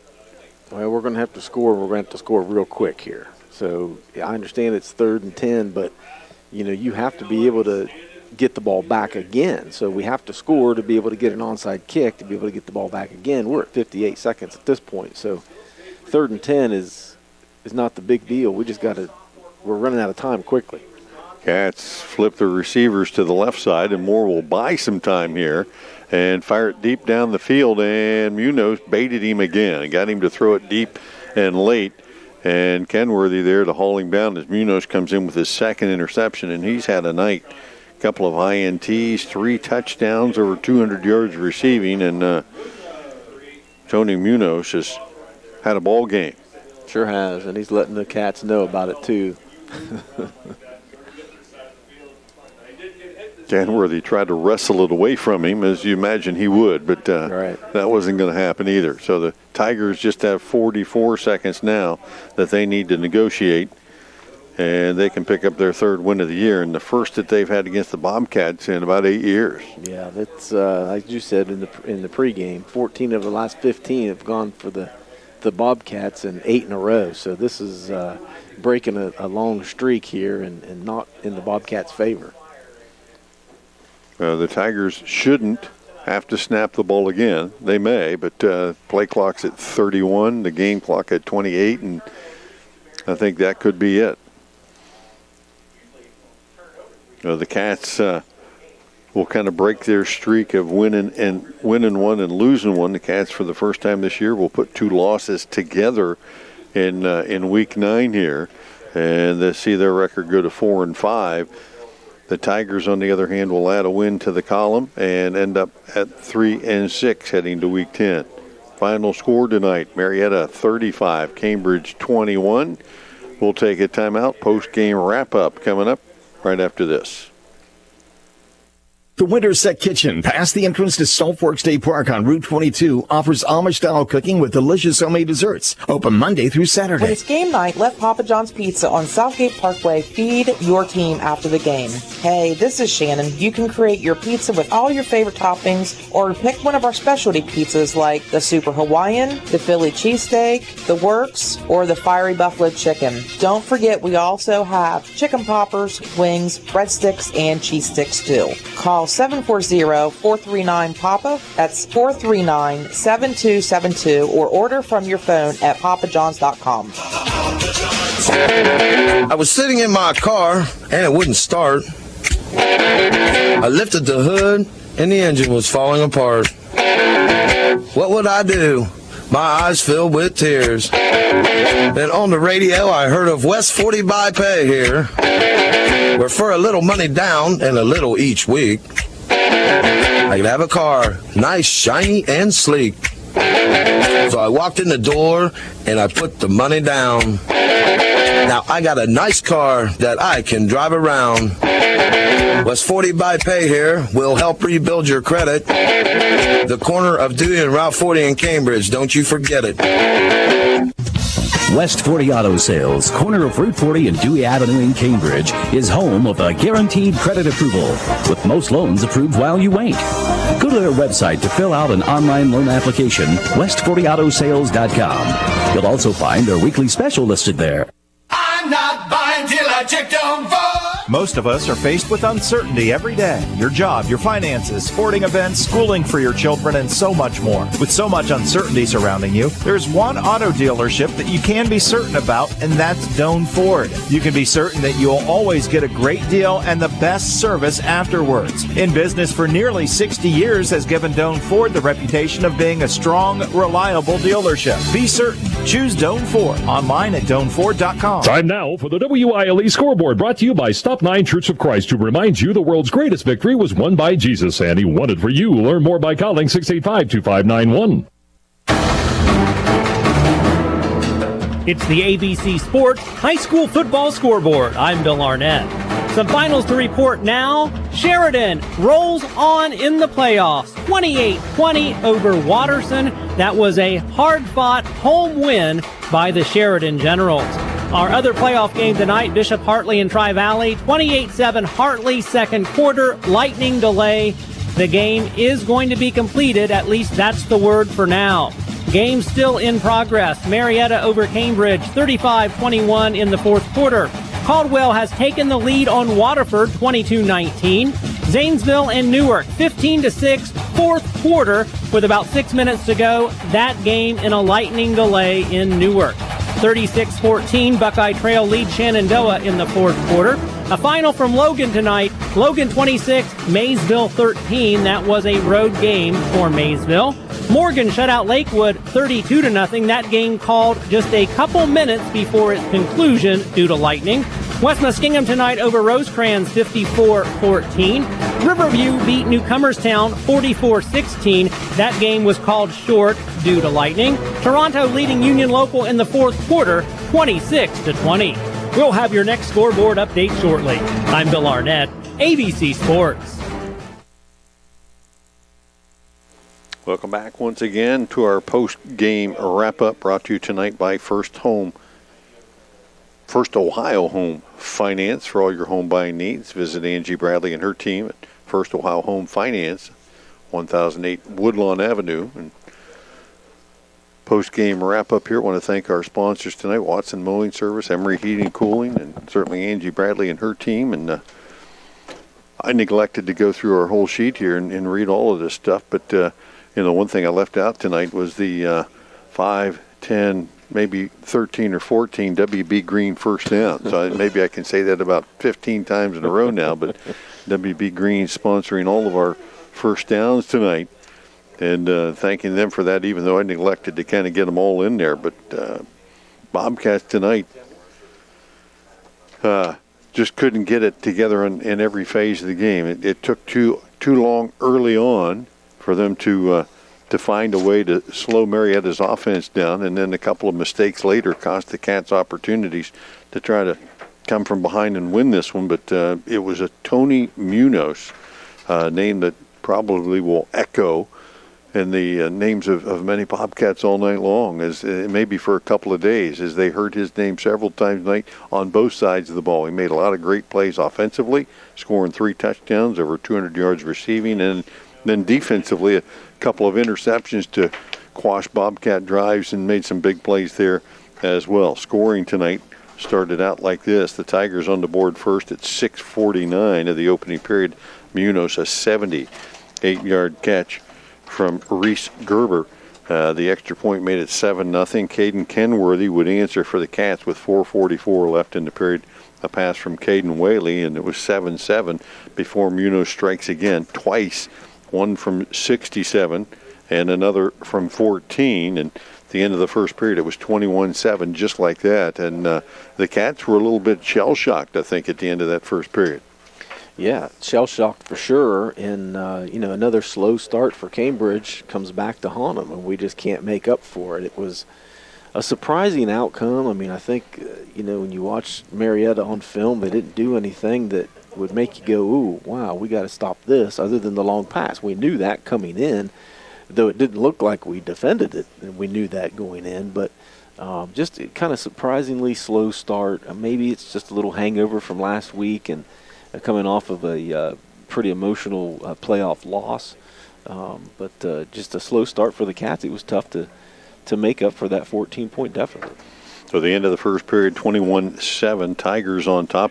Then Reese Gerber would add his own rushing touchdown early second period to make it 28-7 before the Cats would finally get on the board again. Caden Moore capping off a 13-play, 86-yard drive from 1 yard out. Caden Moore's first score of the game on the ground. That is our drive of the game, brought to you by Emory Heating and cooling, and 86 yards and 13 plays, probably about as good and as long a drive as the Cats have put together all season, certainly all night tonight, is they were able to work it down the field and put points on the board to cut the deficit in half. And then the second half, the Cats would make it even more interesting as Caden Moore would, again, drive the Cats to the short field this time. Took 11 plays to go 46 yards before he'd take it in from a yard out to make it 28-21. Interesting ball game at that point because mid-fourth period, the Cats get a punt return touchdown that would have tied it up. Take those points off the board, laundry on the field, and consequently the Tigers able to add a couple of late scores to extend their lead to 35-21. The Cats could get no closer as Zach Bartlett would close out the scoring on his 14-yard run. And that's our final score tonight, 35-21, as the play of the game really for the Cats it kind of comes down to their inability, the big plays they gave up on defense. And those on the night, which typically would be a pretty decent number. However, Caden Moore had 16 of those, and 14 of those 16 was him just running for his life on a pass play. So it really we didn't really technically go into it with a plan of 28. So it real frustrating offensive night for the Cats. It just didn't make a lot of sense. Some of the things, we didn't look real comfortable. We didn't look real inspired. Some of the things that we were doing out there just didn't seem to quite gel. Again, maybe it was a hangover from last week. I don't know. Well, we knew coming into tonight the Tigers had put points on the board, and it was going to be a high-scoring game. And if the Cats were going to be in it to win it, that they were going to have to put more than 21 points on the board, and unable to do that tonight. Too many mistakes. First drive of the night, you drive it down to the 10-yard line, you stall on downs and can't get in it, can't come away with any points there. And so there's, the potential for 7 the Cats leave out there, and then you take the punt return off the board for another 7, and it's a different ball game at that point. But mistakes, and the Cats had lots of penalties tonight that negated some big plays. Right, yeah, those 3 factors are what you're talking about, those 2 big plays, and then the fact that we had 10 penalties as well. You just can't win games with turnovers and penalties. And, if you don't have the turnovers and you don't have penalties, you can get away with, a bad play like that once in a while. But you can't compound those with also having penalties and turnovers. Time for the player of the game, brought to you by Crino's Pizza of Cambridge. The player will get a large one-item pizza, 2 liters of pop. Call Crino's of Cambridge at the Dewey Avenue Center, 740-432-2200 for pickup or delivery. There's a couple of guys that we call their name a lot, and tonight, no difference. Justin Bartlett could get one of those awards probably about every week. He had a big game tonight. Caden Moore, toughed it out tonight and made a couple of plays, but just not enough. But Caden Kenworthy playing both ways, both sides of the ball, every special team, and plays everyone like it's the one that makes the difference in the game. And he made some difference-making plays on both sides of the ball tonight. Yeah. Led the team in receptions, probably close to leading the team in tackles tonight. Yeah. He's our player of the game. Pretty nice game by Caden Kenworthy. And as you said, I'm glad you said special teams, because I think every kickoff he made the tackle. Him and Connor Mobilini were sandwiching guys on those kickoffs just about every time. So really good all-around game for Caden. He was our leading receiver, 8 catches for 81 yards, and he only ran the ball 3 times, but I think most of it was on the defensive side. Well, and we've said all year, and maybe the people are listening too, that he's a guy that needs to have the ball in his hands a little bit more, whether you're handing it to him and providing a play for him inside or giving it to him on the outside.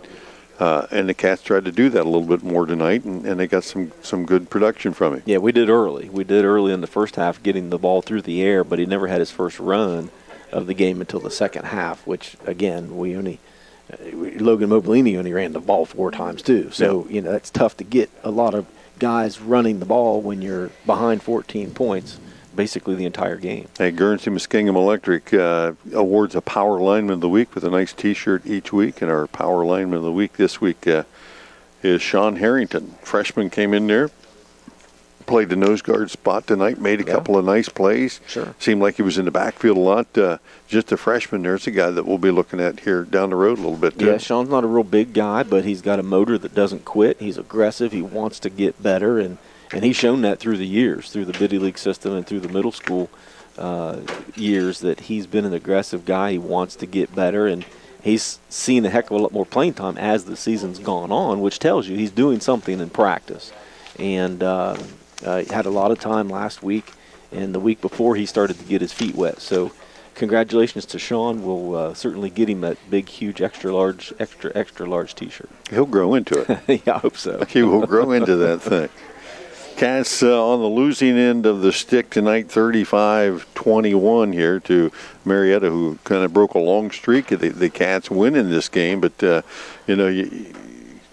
it kind of become a little bit more of a rivalry then when you get the chance for the other team to pick up a win. And now the Cats will have to think about it for a year, and maybe they'll get a chance to get back on the other side. Well, and I don't know how many more times we're going to be playing the Tigers. I mean, they're a close foe, right, half hour down the road, but we're not going to be in the same league anymore. So, we've played each other now 84 times over the years, and it's pretty evenly matched. We've won 40, and they've won 42, and we've tied twice. So it's been a pretty evenly matched series over the years. It'd be nice to be able to continue that. I want to thank Tracy Lingenfelder back at the station, engineering things there and keeping us on the air, and Adam Green here on site doing the streaming video. Hopefully, if you were paying attention tonight, got to watch the video there. We hope you enjoyed it. We enjoyed bringing it to you.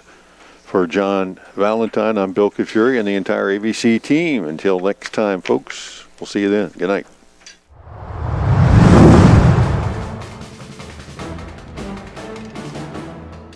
Cambridge High School Bobcat Football.